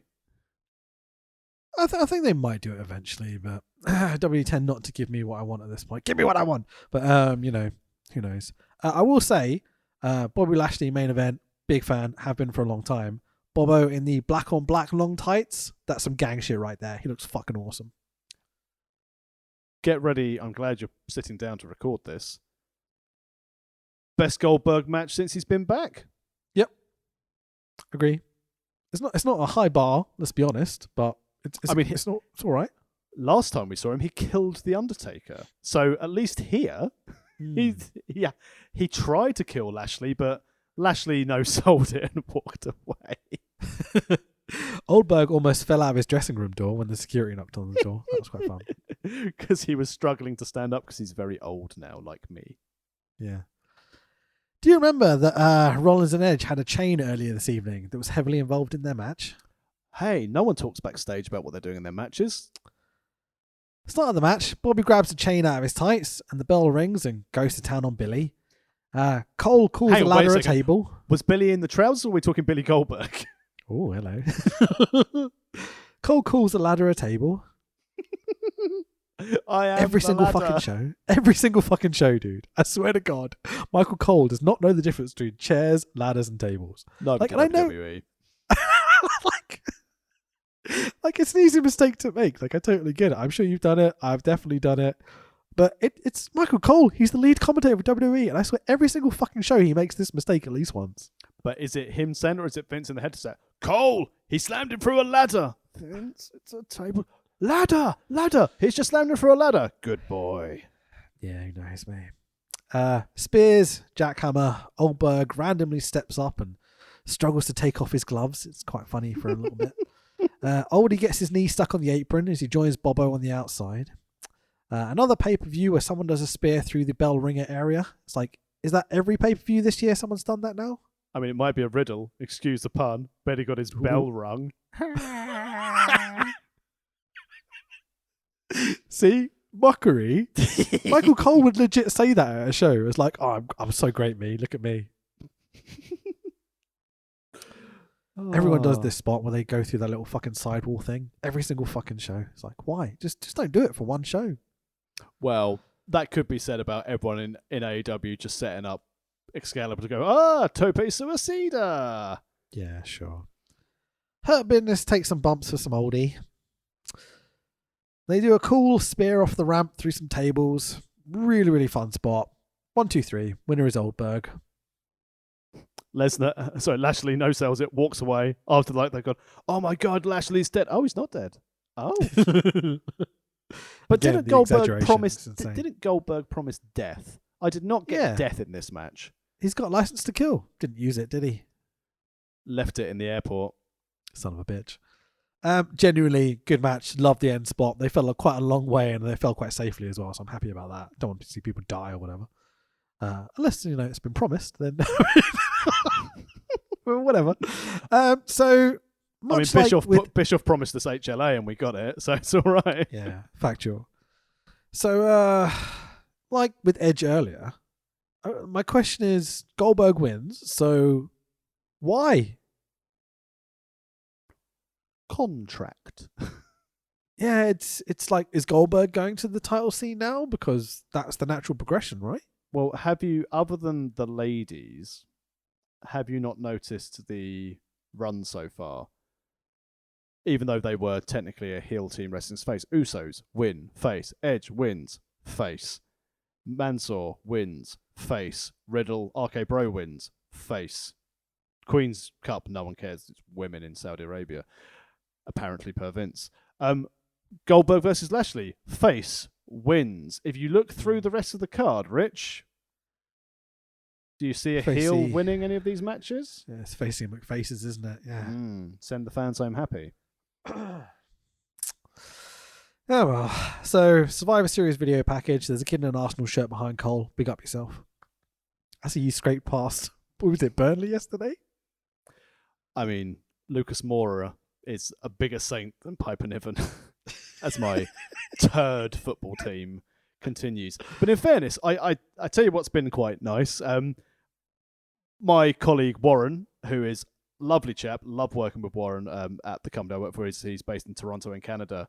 And I started watching on Netflix the All or Nothing series for the Maple Leafs. All right, and cool. I was like, well, I've got a friend who's in Toronto. I want to immerse myself a bit more in ice hockey. This would be great. And I was like, Maple Leafs haven't won fuck all for 55 years now. Brilliant. It's Tottenham on ice. Have you chosen the Leafs as your team? Well, in fairness, the only ice hockey game I've been to was pre-season in Nashville with the Nashville Predators. But, I like Warren more than Nashville. I think the Preds won a championship relatively recently, so you could go Preds, but No. it's hockey, so traditionally you should go at least Northern American, if not Canadian. Exactly. So the Maple Leafs there, and as I said, based on my football team choice, Maple Leafs fit in the usual levels of crippling disappointment and flattering to deceive. Sure. So I'm a Bruins fan, so Boston Bruins. And they're quite Arsenal. They win shit occasionally, but they tend to kind of always get to like that semi-main event thing and then let you down. So it's like, yeah, I can appreciate this sentiment. Bloody upper mid-card hockey team. Yeah, but the Bruins get in fights a lot, so it's quite fun. I enjoy that bit. I care about the sport, obviously. I don't just watch it for the fights. What do you mean? Brock Roman contract signing recap. Which was very well done. Very well done. You some type of dumbass. Which was a great line. He's like, no, what does he call him? My advocate. That's the one. Etc. My personal colossus. My personal colossus, Paul Heywood. Heywood's promo pre-show was pretty good as well. Yeah, really good. I'll be walking in with the Universal Champion Roman Reigns, and I'll be leaving with the Universal Champion. He pulled a Ric Flair at SummerSlam 92. With a tear in his eye. Yeah, exactly, man. It's good shit. Who are you going to be in? I'm going to be in the corner of the winner. Who else? Woo! Oh, yeah, we don't like Ric Flair anymore, do we? Oh, fuck, I forgot about that. Anyway, King of the Ring 2021 final match of Finn Balor versus Xavier Woods. There's a joke about Balor being a prince somewhere here, but moving on. Who gives a shit? Creed is stalling during his entrance. The camera pans around and we see the crew members fixing the ring. You're like, so why did we stall if you're just going to turn the camera around to fucking show it? Do you know, it reminded me of a horrific gig I did when I was younger, obviously, because I don't do music anymore because I've got a child and can't have any free time to myself. It's no career in music. I was playing an event which my friend had booked us in for, and it was called a music marathon to raise money for someone who was obviously running the London Marathon. And I looked at it, I saw it was a black tie event. I found this out when I arrived in basketball top and jean shorts. And I was like, what the lovely. Like, and the rest of the band had turned up in normal clothing as well. We played like thrice sort of style music. And as we were setting up, I looked across the hall to see all these people in tuxedos. And I said to my friend John, this is going to be a fucking disaster. And he said, yes, shall we not play it? And I said, yes, let's go home. And then our singer said, no, it's good. We've been asked to play. We should do it. Let's not be rude. And the drummer's dad had come along to watch. And we're in this would be in our early mid-20s. So it's all right to still have your dad come and watch a show. So our drummer was there and he was video cameraing us. And we watched the footage back. And at one point during the third song, he panned across to then see no one in the room and then panned back to us. And that's what this camera effect essentially showed me going, we don't want to see what's over here. Oh, fuck, we've just shown it. It's panned back slowly. It wasn't even a cut. It was literally the camera panned. It's great stuff. Yeah, it's good fun. So Balor grounds Woods with a more technical style to start the match because they're both fucking faces and someone has to try and tell a fucking story here. I mean, what's the story? Woods really wants to be king of the ring for some fucking reason? Because they'll never give him the real belt, so at least he can... Well, I suspect, this is where I wonder if they're going to go this way, that Woods is going to become a pain in the arse, and then it's going to lead to Kofi versus Woods at Mania. Fair enough. I guess we'll see. That'll put butts in this seats. really lovable Xavier Woods guy who's got this really lovable channel where he shows his personality and how he's a really decent human being, and Kofi, who we all fell in love with over the last few years. And the fact that the New Day have been fantastic and kept themselves, did their triple contract negotiation where they all agreed to have the same money so they could all be on the same, so no one earned more than anyone else, that sort of thing. Raw stand-up nice guys. Yeah, they're going to fuck it up, aren't they? We've got something good that people like. Let's ruin it. Destroy it! I'm going to inject a poison into the WWE, and it's called Peacock. Yeah, fucking A. Build to the finish with big spots missing, getting reversed. Some really good wrestling here. Woods does a sloppy suplex gutbuster type thing, which leads to Woods doing his walk along the top rope, do a bit of a jump and a macho elbow for the 1-2-3. Don't know how I feel about Xavier Woods going over Finn Balor like this, and what does that mean now? Are they going to turn Woods? Is he doing a face king gimmick? Is that going to work? I just don't think so. Again, it's why? Why is this the decision? I don't understand what this progresses, where we go from here. Shout out to one of your employer's rivals websites, where sometimes that's fine. You can say the name. Oh, Wrestling Inc. You work at Wrestle Talk, but I would sometimes read the news on Wrestling Inc. because I don't mind the work of Justin LaBar. It's all right, and I like Alfred Kanua. I think they're quite good on their podcast, but sometimes I don't work for the website team. Don't worry about it. They're cunts. But, love you, Andy. Hello. One of my favourite things for Wrestling Inc. where they said, there's been and I love a typo on a professional website, or they said, WWE decided to change the name from King Woods to King Woods. What? It's amazing. There's a dick joke there, but I'm sorry. Yeah, carry on. Well, I can't follow that up, so let's movie on. King Woods with his personal Colossus. Yeah, I bet he does. Oh, God. Yeah, he says, all hail King Xavier. And I'm like, surely it's King Woods, no? It's the last name, right? It should be, but, why have rules? Yeah. His cape falls off and he has to crown himself. Way! King has to do. Had to crown himself good and proper with one of Rollins' catch rags. Mate, at the end of this, I'm talking about exaggeration with Cole. Cole says this line, where he relates Woods winning the King of the Ring to Kofi and Big E winning the World Heavyweight Championship. And I'm like, come on, stop it. Stop it. Sorry. Fair play to WWE putting the logo on the crown now. Oh, I didn't even notice. I was just like, I just don't give a fuck. At this point, I was like, can we just get on with it? Let's get the big guys out and have them beat the shit out of each other. And that's what they did. Lovely transition. That's how I felt. Do you want to talk about that match anymore? I mean, there's nothing to really talk about. It's faces having a match. Who gives a shit? Exactly. And the good thing we'll follow that up with faces having a match. Yeah, exactly. Big E, the champion. Let's fucking go. Versus Drew McIntyre, who's fucking incredible. I always forget how good Drew is. Because they book him like a fucking jobs body. He's fucking incredible. Don't forget, this match is insane. Drew McIntyre accompanied by sword. Yeah, fucking A, man. I'm totally down for him carrying the bastard sword around. It looks fucking awesome.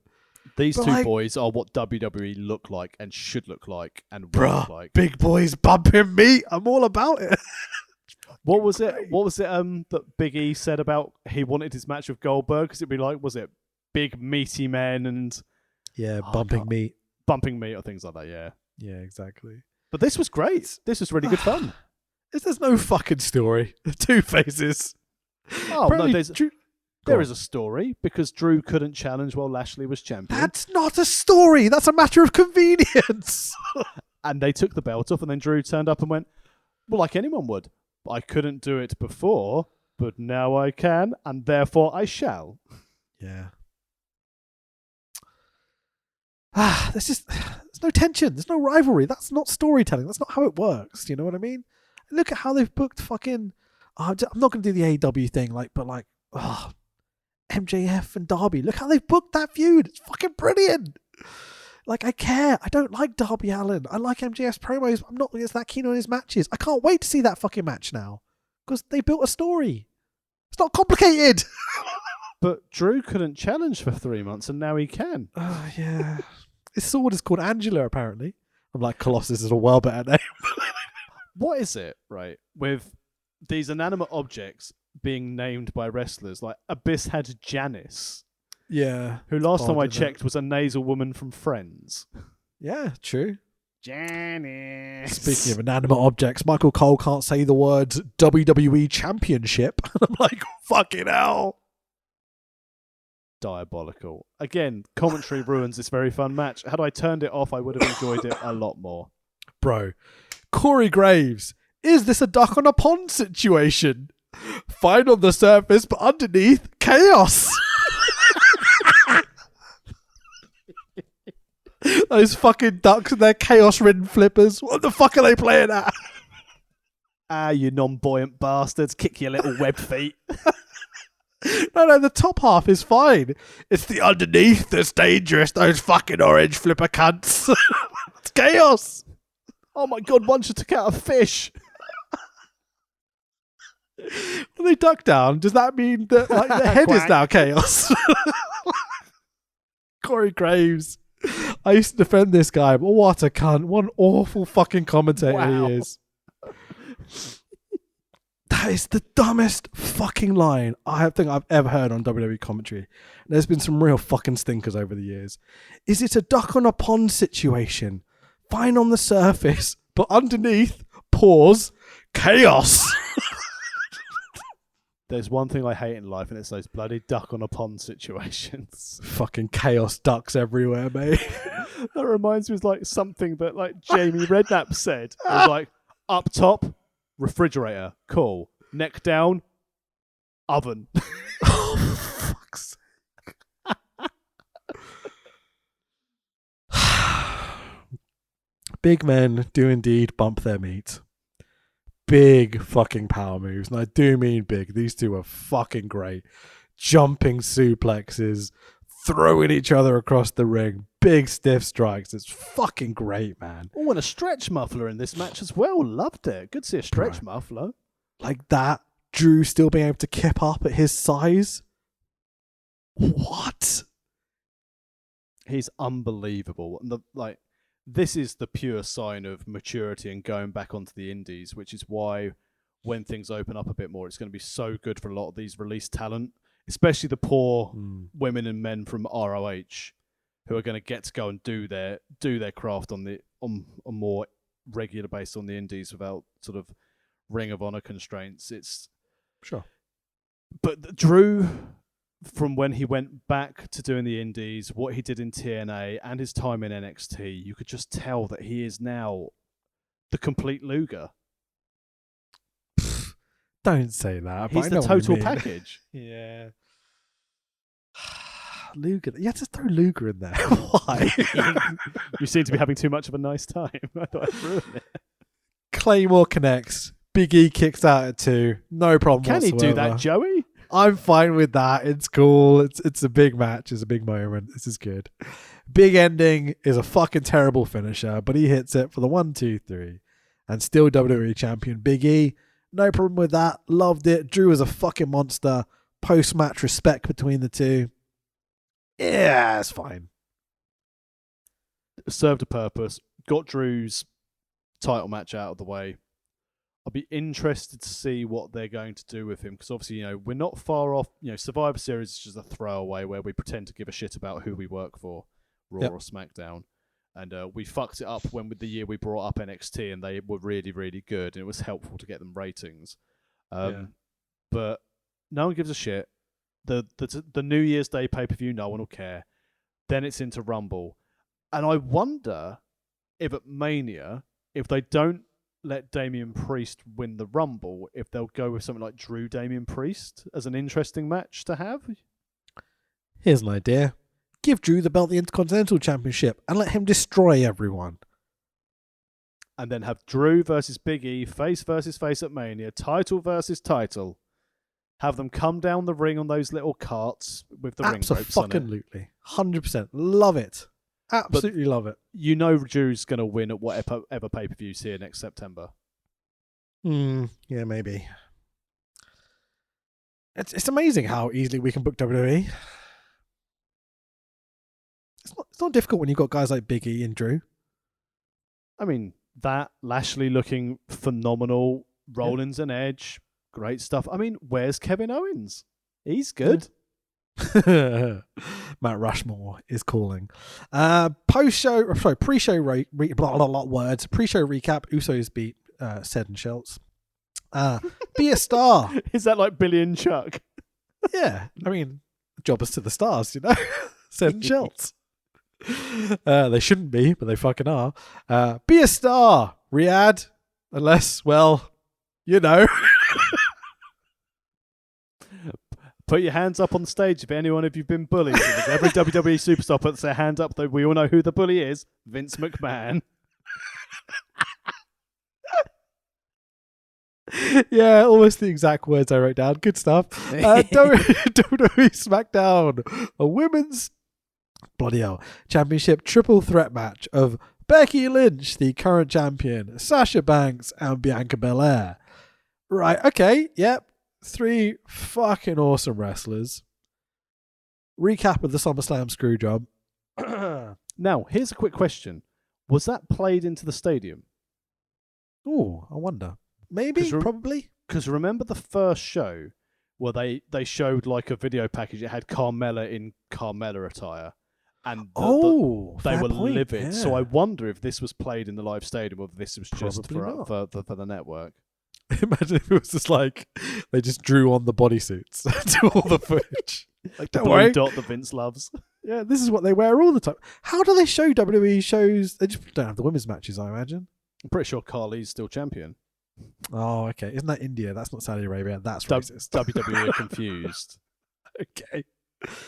I mean, the 26 seconds ended any good faith I had with WWE and their booking of the women's division. It fucking destroyed it for me. Like, they had Bianca Belair. She's fucking incredible. And they were just like, nah, fuck it. 26 seconds. Becky's going to be a heel because we don't know how to book her as a face anymore because we're fucking idiots. Yeah, it kills everything for this match for me. It's a struggle. It's a real shame. I get the idea that they might have wanted to have Bianca do the chasing, but she didn't need to.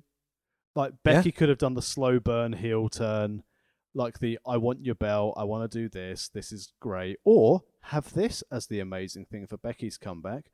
She comes back, doesn't have the title match, and beats Bianca after 26 seconds. Not great, but the title's not on the line. And then you can start the mind games. Can Bianca Belair have the mental toughness to defend against the woman who's not been pinned for the title? And you can start building it like that. Not take the belt off the best babyface they had in the business, because as we've said several times before, they can't book a face. Yep. Again, if you're going to have Becky come out and destroy Belair in 26 seconds, do it 4 or 5 weeks in a row. Stick to your guns. Tell a story. Have her destroy Belair and be this dominant champion that no one can stop. Don't have her do it once, then have everything be 50-50 after that. Like, what's the fucking point? Wait, hang on. Are you suggesting, like with Mally Black and Cody, where you could then have 2 quite convincing victories for Mally Black, and then you've got Cody getting one back, but then a promo afterwards going, see what I've done there? I've now made everyone hate you. It's not about pinfalls. House always wins.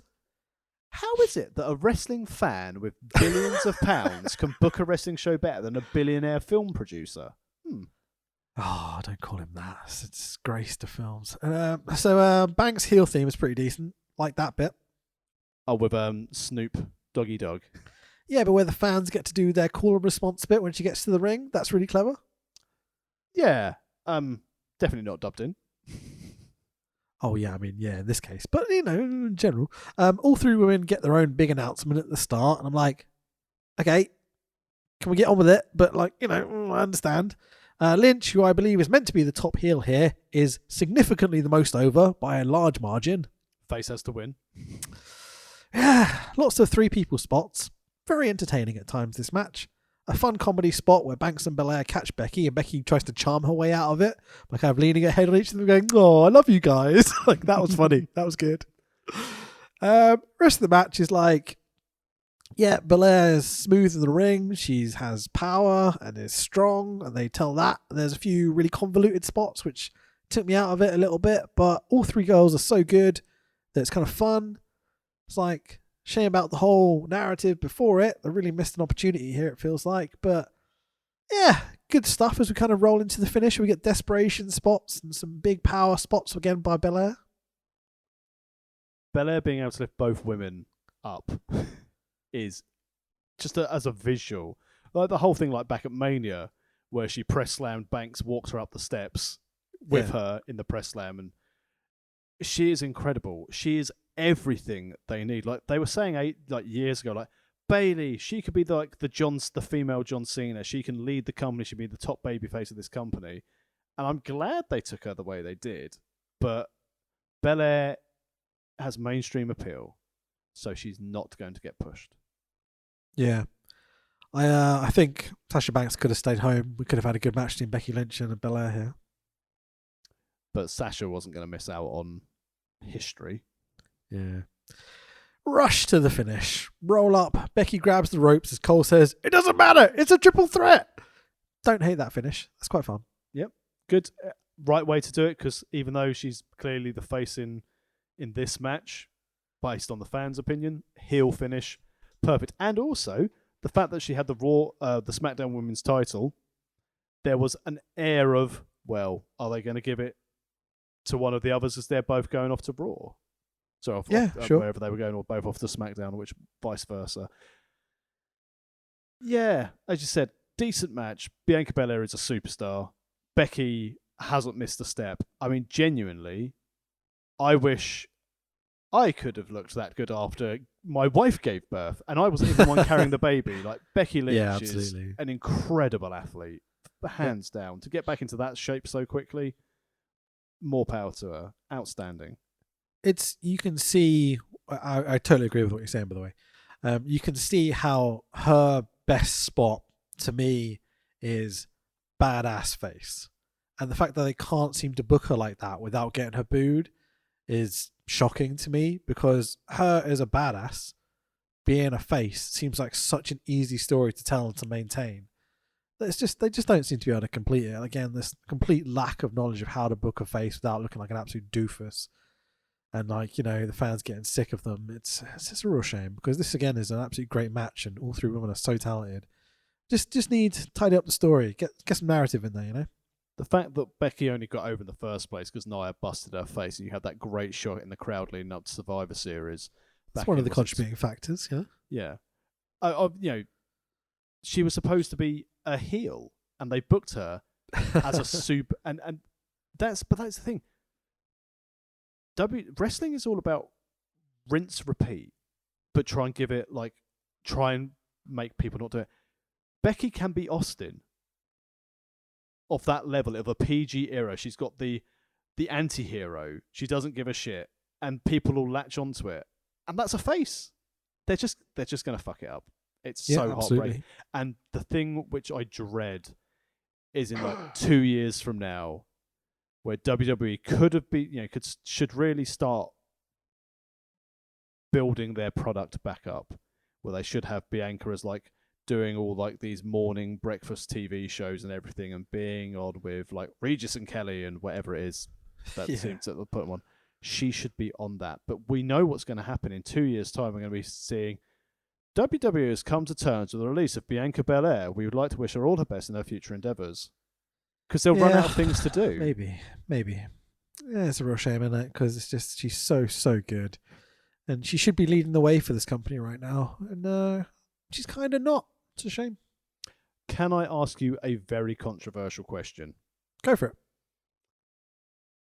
Do you think they would have done this to her had she been white? Nope.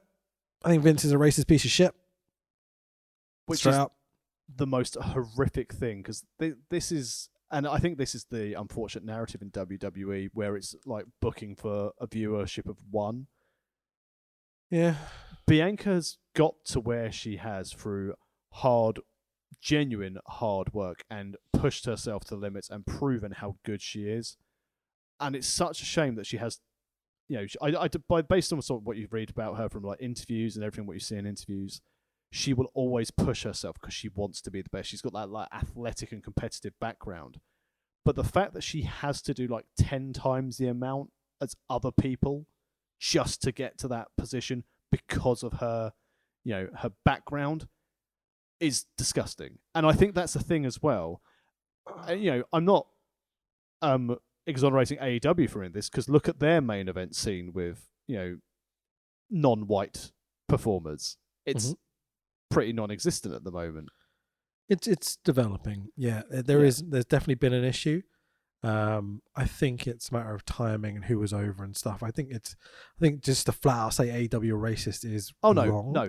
But what I'm saying is that let me just finish quickly. The thing I'm saying about Vince, it's not just an opinion about how he's treated Belair. It's a consistent history of 40 odd years of inherent racism in his product. And it's simply based on evidence, you know what I mean? Like, you show me one Bobby Lashley as world heavyweight champion, and I'll show you 20 fucking years of black people who should have been world heavyweight champions that fucking weren't, you know what I mean? Yeah. And I don't think AEW have that guy yet as a black wrestler, and they will do. That they're building them. You can see guys like Max Caster, for example, who's definitely going to get there. Lee Moriarty is another one coming through as well. And there's 4 or 5 guys in that roster that are young black guys that will be world heavyweight champion. Yeah, Bowens as well, I think. Yeah, absolutely. But this is, and again, I certainly wasn't trying to cast AEW as racist, but it's more a case of I understand where representation in the current product. WWE, yes, they have that representation because they've got a decent amount of diversity on their roster. It's how they're then positioning those rosters as stars, and that's why it meant so much when Kofi and then when Big E won the belt. Yeah, absolutely. Because it's these guys are at the pinnacle of this entertainment brand. These are the flagship look how bearers. they booked them. Look how they booked terribly. them as Fucking champions. Fucking terribly. Look at Kofi. Look at Big E. Look at Bobby Lashley. I mean, there's plenty of white dudes on the roster as well that book like shit as well. It's not just the black lads, but they're never like, the dominant champion that come up. They're the guy that has to cash in when the other guy's down. The guy that has to cheat with 4 other guys around them. Every single fucking time, man. Like, there is an inherent racism about WWE. Sexism as well. Let's throw it out there. Are you telling me 3 lads from Mexico coming out riding lawnmowers is... Well, that got a bit serious, but let's move on to something fun. A main event. It's fun to fucking dog Vince, isn't it? Universal Champion shit match of Roman Reigns, the current champion, with Paulie, versus Brock Lesnar. I can't do that. My throat hurts. Also known as the best seller in the business, Brock Lesnar. His selling, mate. Oh, he's so fucking good. It's such a shame he doesn't give a shit about anything other than money. I mean, speaking of not giving a shit, champ coming out first. Fuck you, Vince. What's this about? Bollocks. Champ. It's Roman Reigns. And this is Mania. Yep. Camel Saudi Mania. So, it takes Roman Reigns 5 minutes and 10 seconds to get to the ring. Undertaker style. This match is 15 minutes long. His entrance is 5 minutes long. Yep. Work smart. He's been on a long plane ride. He's probably really uncomfortable. I like what Roman Reigns is trying to do. I like what he's kind of done. Again, it's booked like fucking shit. Well, it's not fucking shit. It's just not booked as well as I'd like it to be. They need to do something with it, and they're starting to. I think through desperation more than anything, but they're starting to. I don't know what I'm trying to say. Fuck it. So you know how the Bloodline do the one finger in the air when they get to the ring? Oh, yes. If that's their new thing, what are all the 90% of indie wrestlers going to do instead? Well, none of them have a job anymore because the Ring of Honor have decided to like just pack up. And that's not bagging on Ring of Honor, because Ring of Honor during the pandemic has been phenomenal to all of those wrestlers. They have been very, very good, yeah. But then, let's look at this from this standpoint, as horrible as it is to say it. Everyone shat all over WWE for releasing wrestlers during the pandemic, when they've got to obviously maintain, again, public listed company, agree to disagree on it. But on a human standpoint, god awful. On a business standpoint, definitely the right business to do. Ring of Honor did the right thing and were human and looked after human beings, and they're now being repaid by taking 3 months off and potentially having to start up as a very much independent promotion in April of 2022 because they did the right thing. They've they've had to basically tear up their business model. Again, I don't know anything about ROH's finances, but essentially possibly fuck themselves by being human. And that's it'll be very interesting to see where that goes. Yeah. So fair play to Ring of Honor. It's a real shame. And also it's a real shame for like promotions in the UK who had deals with Ring of Honor as well, like Wrestle Carnival. I mean, they just had Ridgeway versus John Gresham. And they also had Jordan Grace fly over as well. I think she wrestled Alex Windsor. And it was, by all means of sort of reports coming out that show, an absolute banging show. But yeah, but fucking WWE, like with this, indie wrestlers can't do one thing because they're like, oh, he's copying the Bloodline. Yeah. It's a silly joke, but whatever. Vince will try and trademark it at some point. Yeah. Cole calls Brock the suplex assist. Fuck me. Grave says there's about to be a beast unleashed on the island of relevancy. It's a duck pond situation, Rich.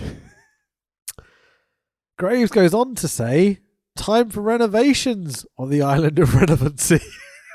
Just like, okay, is this a Roman thing? Is this just him talking shit? Like, do I care? Awful. It's not good. Raymond doing an Uso dive over the top is fucking ace, though. Who's Raymond? Did I say Raymond? My nose is properly blocked up. Roman! Can you imagine? In NXT, they've gone, we won't call him Liaki anymore. We'll call him Raymond Reigns. Raymond Reigns! That's an NXT character right now, probably. Spears, Superman punches, Lesnar with the big cells. Great work. He is literally the best. Ooh-ah by Roman. Lesnar leapfrogs the spear attempt, and I'm like, oh, that's great. They both collapse in the corner. Suplex shitty! Ooh-ah by Brock for the F5. Roman kicks out. Boo. Brock goes, oh, Roman, do a guillotine. So Roman complies by reversing the F5 into a guillotine. Brock smashes his way out the spine buster type slam thing. It's quite fun. Which leads us to the finish. Give me 1 second. Hold on. I'm dying here. I mean, in fairness, watching this show almost finished me off, so I'm not surprised that you are dying at the tail end of our finisher. But again, did you use your personal Colossus to finish yourself? Yeah, right up the arsehole. But Lesnar... some good audio there, bit of snot. Sorry. Lesnar, as we said at the start of this match, selling machine. Yeah. He's our hero.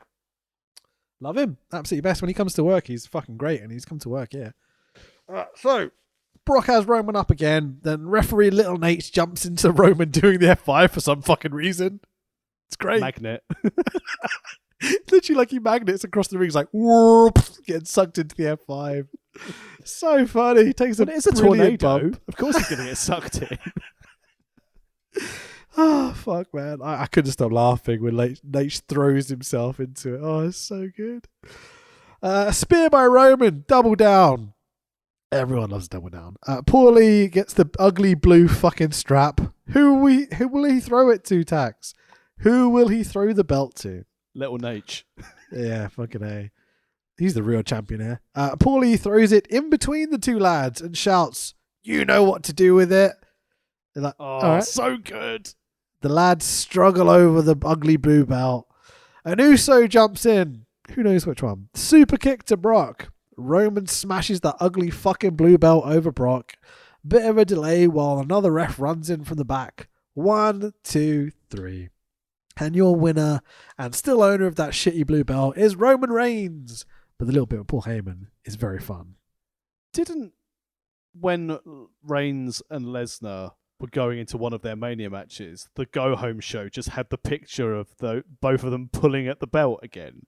So I don't know. I like this is a bit of like a callback to that. I can't remember which Mania it is because it seems to be Lesnar Reigns at most Manias because it's the only main event they've got now. That's how they book their stars. But really clever finish, throwing the belt in between, knowing full well this isn't gonna Lesnar's going to work full time. He's not going to work Survivor Series. He's not a moron. He's not going to work New Year's Day. He's not a moron. He'll come for Rumble and he'll come for Mania. And I suspect we are going to head because Rock's not going to fucking wrestle Roman. Come on, be serious. So we're going to end up with Lesnar Reigns again on one of the 2 nights of Mania. Adding intrigue to a match. It's always fun. Nice to see Heyman involved. Like the story. I feel like this was talked about a lot backstage. All the bullshit with no DQ, it's DQ, etc., backstage, pre-show. So I'm glad that it came to this conclusion because this worked for me. I think Roman Reigns had to go over. Happy he did. Would have been very confused if Brock wins clean here. Happy he didn't. Fine. Continues the story. Brock will be back in however many months or whatever to finish this off, I'm sure. Yeah, and rightly so. The full-time wrestler wins against the part-timer. Yeah, correct decision. And let's face it, WWE without Roman Reigns right now, it's not a pretty sight, is it? So, out of all the 6 Saudi shows we've had, and let's discount the greatest Royal Rumble ever because Titus O'Neil stacking it always gives it 5 cornflakes for me. Absolutely. Before we cornflake rate this,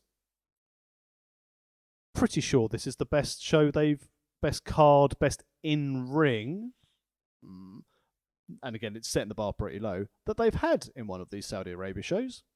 Yep, sure. That being said, how many cornflakes would you rate this show? So, my thing that I've learned about WWE and about what I enjoy about pro wrestling is that I don't really care that much about the moves necessarily. I care about caring about why stuff's happening, and WWE's presentation is immensely frustrating to me. To the point where I find it very, very difficult to watch their shows. The constant LEDs, the awful commentary, the terrible direction, the camera work. Sorry, you're talking about WWE or Progress? Yeah, indeed. Hi, Briley. How are you? Maybe you should email WWE with some tips about their production team and see if you get a passive-aggressive message back like you did with Progress. No, I'm good, thanks. I feel immensely bad saying it, but this is probably like 2 for me. Because there's some great wrestling, but there's so much other shit. I can't enjoy it. I can't sit and enjoy these matches because I have to listen to Michael Cole and Corey Graves endlessly exaggerating and being parodies of people. Like they don't sound like real human beings or real commentators. They're not doing sport. They're not doing entertainment. They're just doing, this is what we do, right? Who gives a shit? And it's just, It's crap. I'm sorry, but it's really bad. I'm going 3 cornflakes Cool. for this. As in, it is very much an average show. I liked the opener. The Hell in a Cell was good. Some good spots in there. Again, they bookended it well for me. Like, opening match, main event, very, very good. Big E and Drew slapping the shit out of each other was a lot of fun. The ladies' match should have been better. The triple threat was great. Seeing Piper not win was horrific, but she made Zelina look great. As I said, yeah, tag match was good. Nothing offended me on the show. Yeah. Oh, and also pyro camels. Yeah, sure. Like the silliness, fine. The wrestling, fine. No problem. It did make me realise this. It's everything else. I mean, in fairness, it was sort of, since my daughter was born, I couldn't dedicate watching 3 hours of Raw every week, and I would watch it, like when we started doing this podcast as well, I was still trying to watch 3 hours of it, mainly because I didn't have anything else I wanted to watch that was like weekly episodic wrestling. Oh, mate, I've tried even watching the new NXT, and like we've said it before, it genuinely breaks my heart that I will consider myself, for WWE purposes, a casual fan now. I will look at results. I'll listen to podcasts, because I find listening to an hour podcast, basically breaking down 5 hours of WWE content, is more enjoyable than watching the shows. And it breaks my heart. And again, I'll stay up till 5 a.m. watching Rumble. I'll stay up every night watching both nights of Mania, because it's what I'm programmed to do. Sure. But man, they need to. NXT had a reboot.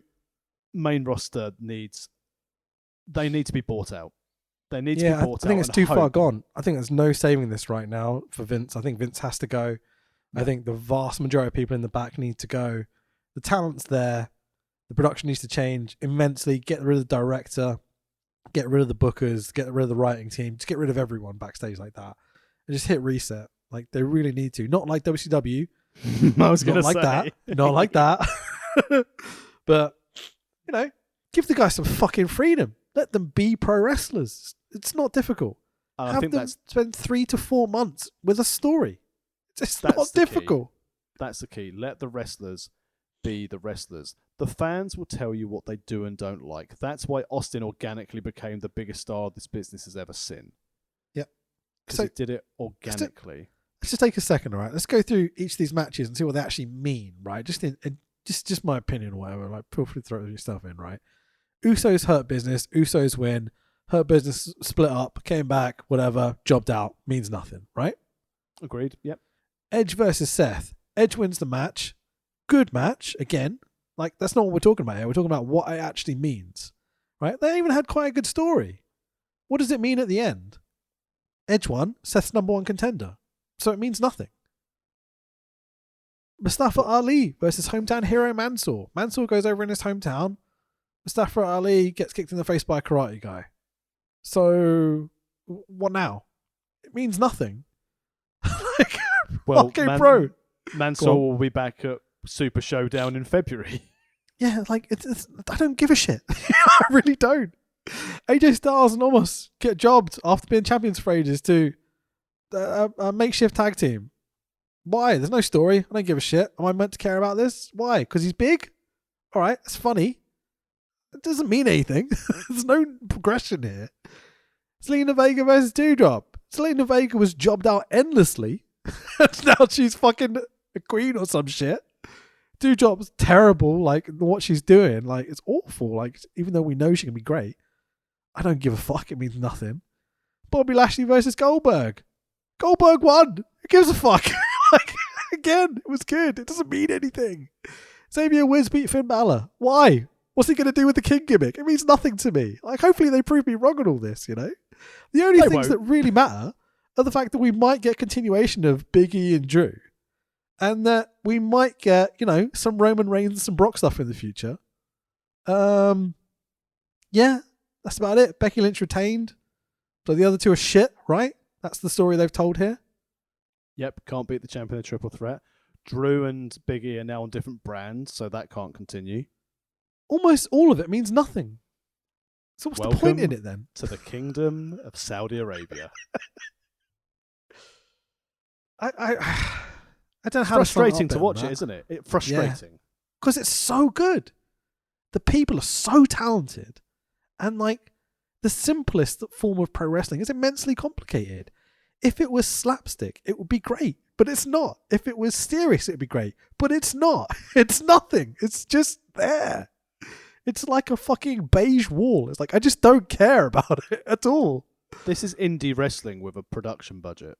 Yeah. There we go. I've said my piece. Well, good thing we're back to WWE Raw in 2014, you fuckers who voted for us to do this show. But before we get there, we'll be back for that next week. Where can people find you and your work on the social medias? Find me on the Twitter machine at FanboyRich. How about yourself? On Wrestle Talk, all that stuff as well. I'm at the Tex Williams on Facebook and Twitter. Don't book me because I've had an ego humbling. Aww. I felt good to. I was hoping. See, the thing we do these Saudi shows, we hope there's more crazy, funny shit. They're well behaved. Like a bit boring and a bit well behaved this time, wasn't it? Camels on a flying carpet was probably the highlights for it, but yeah. Look, WWE. If you're gonna do it badly, fucking do it badly. Yeah. Or we won't cover these shows again. Watch some TNA. Do what they did. That was bad. What we need is some bikers like Raquel Gonzalez riding on her motorbike against new NXT Women's Champion Mandy Rose, who's booking this shit. Absolutely. Anyway, it's good to be back. It's good to be back. I like Drew and Big E. They're good, aren't they? I've missed podcasting with you. It's been great. Yeah, me too, man. It's nice to be back. Let's try and make it as consistent as we can, you know. Hopefully my life's settling down a little bit, so hopefully we'll be able to do this a bit more often, man. Sweet. Can't wait. Well, thank you for listening, everyone. Remember to like, subscribe, tell a friend how mildly offensive we are. We're not real people. It's all just character work. Exactly. Someone tell WWE's creative. We'll get a job there. They haven't got characters. What do you mean? I'm joking. All right, I guess we'll say goodbye. Bye, everyone. Bye. We'll see you next week, hopefully.